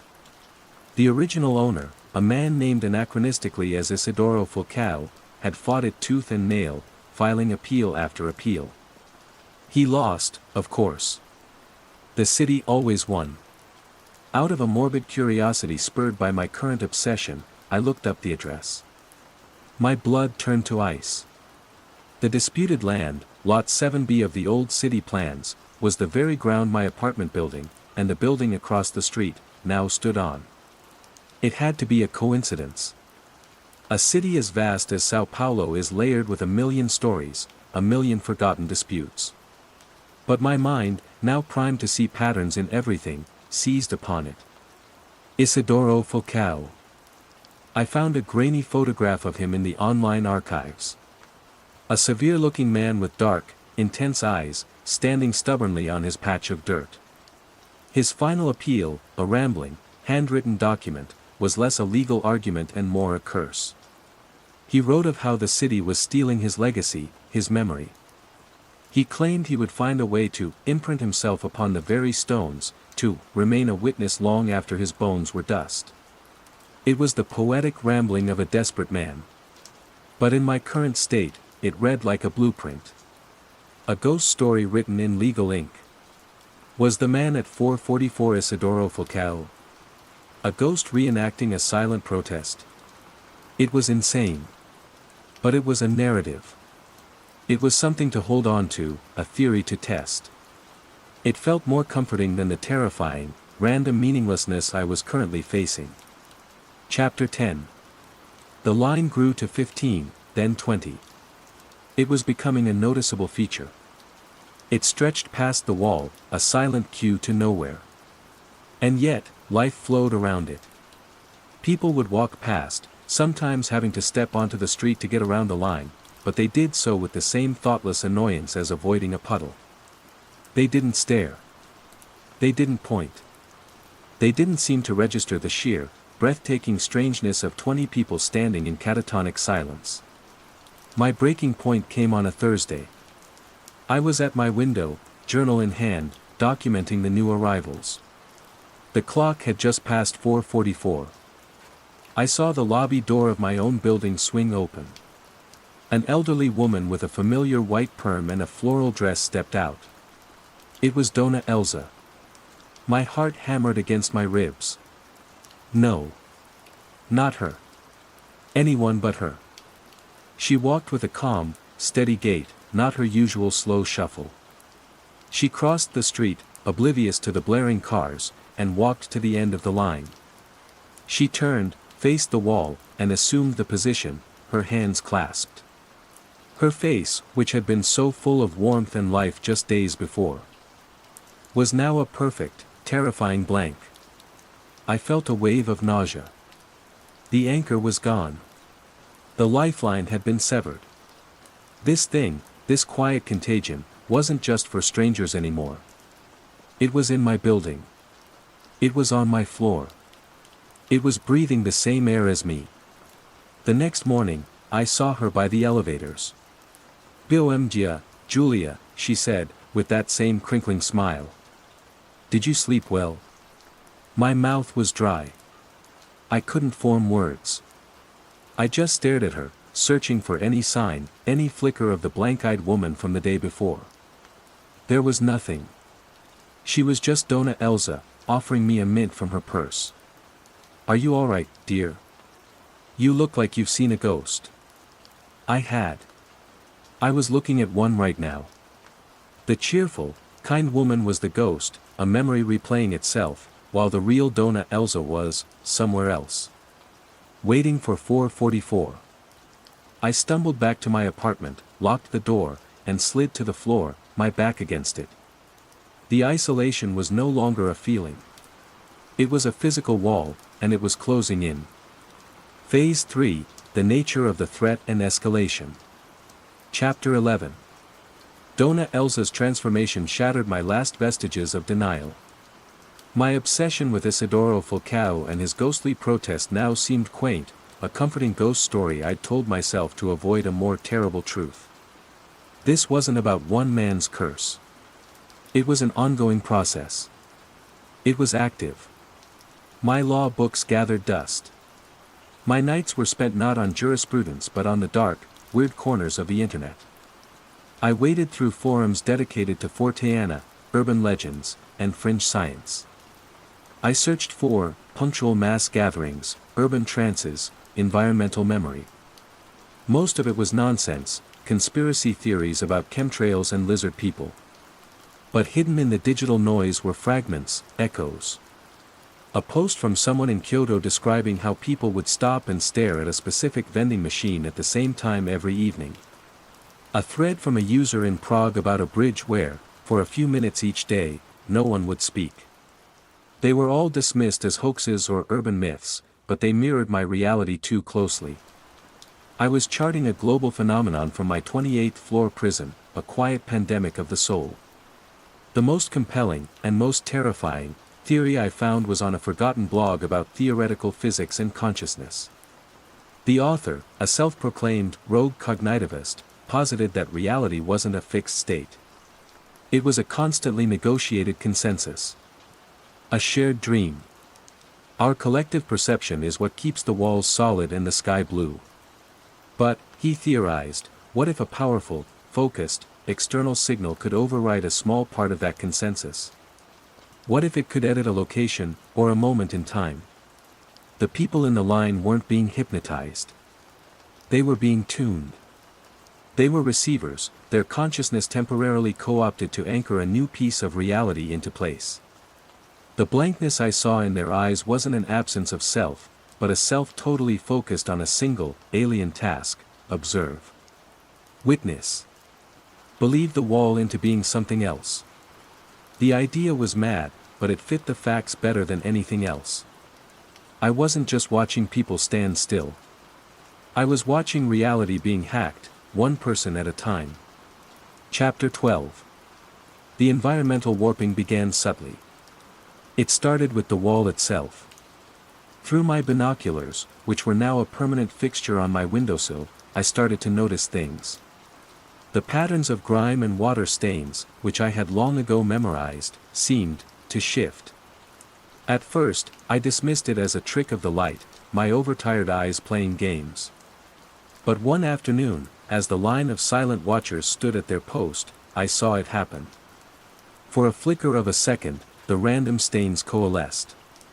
They formed straight lines, right angles, complex geometric shapes like a faded circuit board or an architectural blueprint. It was there, and then it was gone, leaving behind the familiar, random muck. I didn't blink. I knew I'd seen it. The wall wasn't just a focus point, it was the canvas. The thing they were observing was beginning to manifest. My heart pounded with a mixture of terror and vindication. I wasn't crazy. This was real. The phenomena expanded. One evening, at exactly 4:44, as the line formed below, the streetlights on our entire block flickered in unison, 3 short pulses, a pause, then one long one. It was a code. Morse for something. I checked the news later. No reported power dips or surges. It was localized. It was for them. For me. The air in my apartment began to feel different, too. It started with a low hum, so faint I thought it was an appliance or the building's ventilation. But it was only there in the late afternoon, growing in intensity as 4:44 approached. It was a deep, resonant frequency that I felt more in my bones and teeth than heard with my ears. It was the sound of the tuning fork, the carrier wave for the contagion. Chapter 13. I needed an expert. Not a psychologist, not a cop. Someone who dealt in systems, in structures, in esoteric rules. I needed Professor Carvalho. I requested a meeting with him under the pretext of discussing the Isidoro Falcao case. He agreed, his email back to me characteristically brief. His office at the university was a sanctuary of old paper and leather, a world away from the humming dread of my apartment. He was a thin, bird-like man with sharp, intelligent eyes behind thick glasses. He seemed to exist purely in the realm of theory and history. Mr. Falcao's case is a fascinating footnote, Julia, he said, steepling his fingers. A perfect example of the individual versus the abstract, public good. Why the sudden interest? This was my chance. My voice trembled as I started, not with the case, but with a carefully phrased hypothetical. Professor, in your studies of legal philosophy, have you ever come across concepts of places having a memory? Of a location being marked, not just by history, but by a persistent will or intent? He looked at me, his gaze sharpening. He didn't laugh. He didn't look confused. He looked interested. You're touching upon some very old ideas, Julia. Not strictly legal ones. The Romans had their genius loci, the spirit of a place. The idea that a location can accumulate a psychic residue. Most scholars dismiss it as superstition. But superstition is often just the folk memory of a forgotten science. Emboldened, I pushed further. I told him everything. The man, the line, the time, Dona Elsa, the flickering lights, the humming. I laid out my entire, insane reality on his polished mahogany desk. I expected him to recommend a good psychiatrist. Instead, he listened with rapt attention. When I finished, a profound silence filled the room. For 44, he murmured, more to himself than to me. The number of stability, of foundations. Of building a new world on the ruins of the old. He looked up at me, and his eyes held a chilling depth. What you are describing is not a haunting. A haunting is a loop, a replay of past trauma. This sounds like an imposition. Something new being written over the old code. He stood and walked to his bookshelf, pulling down a heavy, unmarked volume. There was a fringe philosophical movement in post-war Europe, the consensualists. They believed that what we call reality is a fragile agreement. They theorized that with enough focused, unified, and unthinking belief, that agreement could be altered. They believed you could create a door where there was only a wall, if you could get enough people to truly, silently, believe the door was there. So the people in the line. They are the styluses, he said, his voice dropping to a near whisper. They are writing. And you, Julia, for whatever reason, are sensitive enough to be able to read it. He closed the book. My advice to you is unequivocal. Leave. Pack a bag and go to your family in Minas. Don't look out the window again. Some knowledge is not meant for the human mind. You are observing a process you cannot stop, and by observing it, you may be making yourself part of it. Chapter 14. His warning was the most terrifying thing I had ever heard. And I couldn't heed it. How could I leave? It would be like trying to flee my own shadow. This wasn't happening to Rua Free Kaneka. It was happening to me. The escalation became more personal. One afternoon, my laptop, which had been working perfectly, froze at 4:44 p.m. The screen went black, and then a single line of text appeared in a simple, blocky font. Você está assistindo? Are you watching? I ripped the power cord from the wall, my heart trying to beat its way out of my chest. The machine was not connected to the internet. It was a closed loop. The signal wasn't coming from outside anymore. It was getting in. The next day, the line below had grown to over 30 people. They stood in a perfect, silent formation. The hum was louder than ever, a tangible vibration in the floor. I watched through my binoculars, my hands shaking so badly the image swam in and out of focus. I scanned the faces. Blank, empty, serene. And then I saw him. Near the front of the line, standing just behind the original man. He was wearing his usual tweed jacket, his posture unnaturally rigid. His glasses reflected the gray light of the sky. It was Professor Carvalho. The betrayal was so absolute it stole my breath. He hadn't been warning me. He had been assessing me. Recruiting me. He was not an interpreter of the phenomenon. He was a part of it. My one ally, my one source of intellectual clarity, was just another empty vessel, another stylus writing this new, terrible reality into the world. And he had turned and looked right at me. I stumbled back from the window, a scream trapped in my throat. I was not an observer. I was the next recruit. The hum was no longer just in the apartment, it was inside my head. Phase 4, Confrontation/Revelation and Aftermath. Chapter 15. My world had been reduced to the size of my apartment, and even that was no longer safe. The final exam started the next day. The thought was laughable. Arguing the nuances of contract law felt like debating the color of the deck chairs on the Titanic. My entire logical, rule-based future had been rendered meaningless. What use was a law degree in a world where reality itself was subject to revision without appeal? I didn't study. I paced. I walked the perimeter of my small apartment like a caged animal. The hum was a constant companion now, a low thrumming in my skull that started around noon and steadily built throughout the day. I packed a suitcase. A desperate, futile gesture. Where would I go? I could fly to another country, another continent, but I knew with a terrifying certainty that it wouldn't matter. The contagion wasn't geographic. It was temporal. 444 would arrive in London, in Tokyo, in Cairo. It was a frequency, and it had my number. I sat on my bed, the packed suitcase beside me like a tombstone. The choice was brutally simple. I could run, knowing it was hopeless. I could fight, though I had no idea what that would even mean, smash my window. Yell at the silent people below. Or I could surrender. I could let the hum take me. I could see what was on the other side of the stillness. The clock on my phone showed 4:40 p.m. The hum intensified, rattling the very frame of the window. I looked out one last time. The line was immense now, a silent army stretching the length of the block. And the wall was no longer a wall.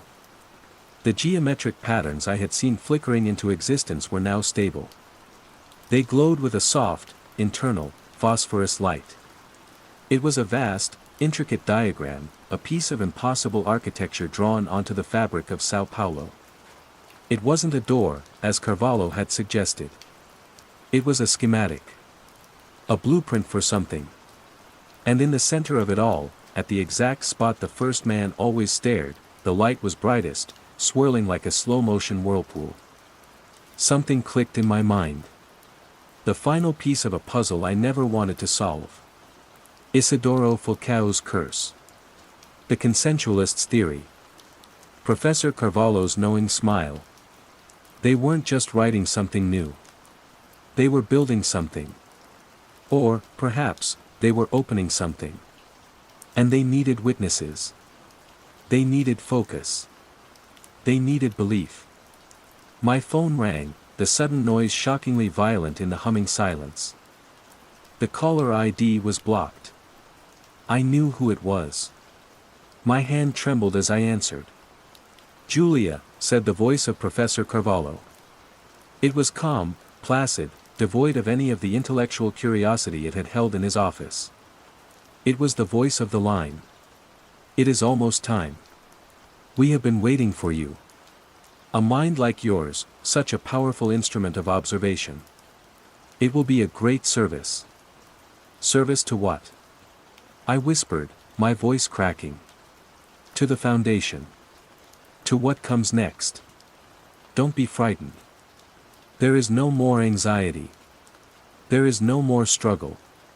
There is only the pattern. And it is beautiful." He hung up. Chapter 16. The clock ticked to 4:44. The hum in my apartment surged into a deafening, pure tone. The glass in the windowpane vibrated, singing with the frequency. The glowing pattern on the wall across the street flared, so bright it washed out the colors of the world, casting my room in its sickly, geometric light. And the man was there. Not outside. He was inside my apartment, standing by the door. The original man, in his gray trousers and simple shirt. He wasn't a reflection in the glass. He was solid. He was here. He hadn't opened the locked door. He had simply arrived. Like he did every day on the sidewalk.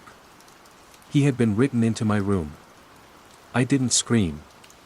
The capacity for that kind of sharp, violent fear had been burned out of me, replaced by a vast, cold, profound dread. He just stood there, his face as placid and unreadable as ever, his back to me, facing my apartment door as if it were the new wall. I understood then. The contagion had reached its final stage. The space across the street was saturated. Now they were expanding. Consecrating new ground. My apartment. Me. I looked from the silent man by my door to the glowing schematic on the wall outside. The swirling center was opening, not into a door, but into a depth, a void of impossible geometry that my mind buckled trying to comprehend. And from that void, I felt, more than saw, a slow, patient, ancient attention turning towards me. It was the architect, the author, drawn by the focus of its styluses. The terror was immense, but beneath it, something else was rising. The feeling that Professor Carvalho had promised. A strange, unnerving peace. The pressure of my exams, the weight of my future, the frantic struggle to make sense of the world, it all began to feel distant, trivial. The constant noise in my head, the anxiety that had been my companion for years, was being erased by the purity of the hum. There was only the pattern. There was only the time. There was only the need to stand, to observe, to believe. The man by my door turned his head slowly, his blank eyes finding mine. He didn't beckon. He didn't speak. He simply looked at me, and in that look was an invitation. An instruction. Slowly, mechanically, I rose from my bed. I left the packed suitcase, a relic from a life that was already a distant memory. I walked across my room and stood beside him, shoulder to shoulder, our reflections faint in the glowing light from the window. I turned my gaze to my own front door, seeing it now not as an exit, but as a new focal point, a new surface to be written upon. The fear was gone. The questions were gone. It was time. The pattern was so simple, so clear. I didn't know why I had ever found it frightening.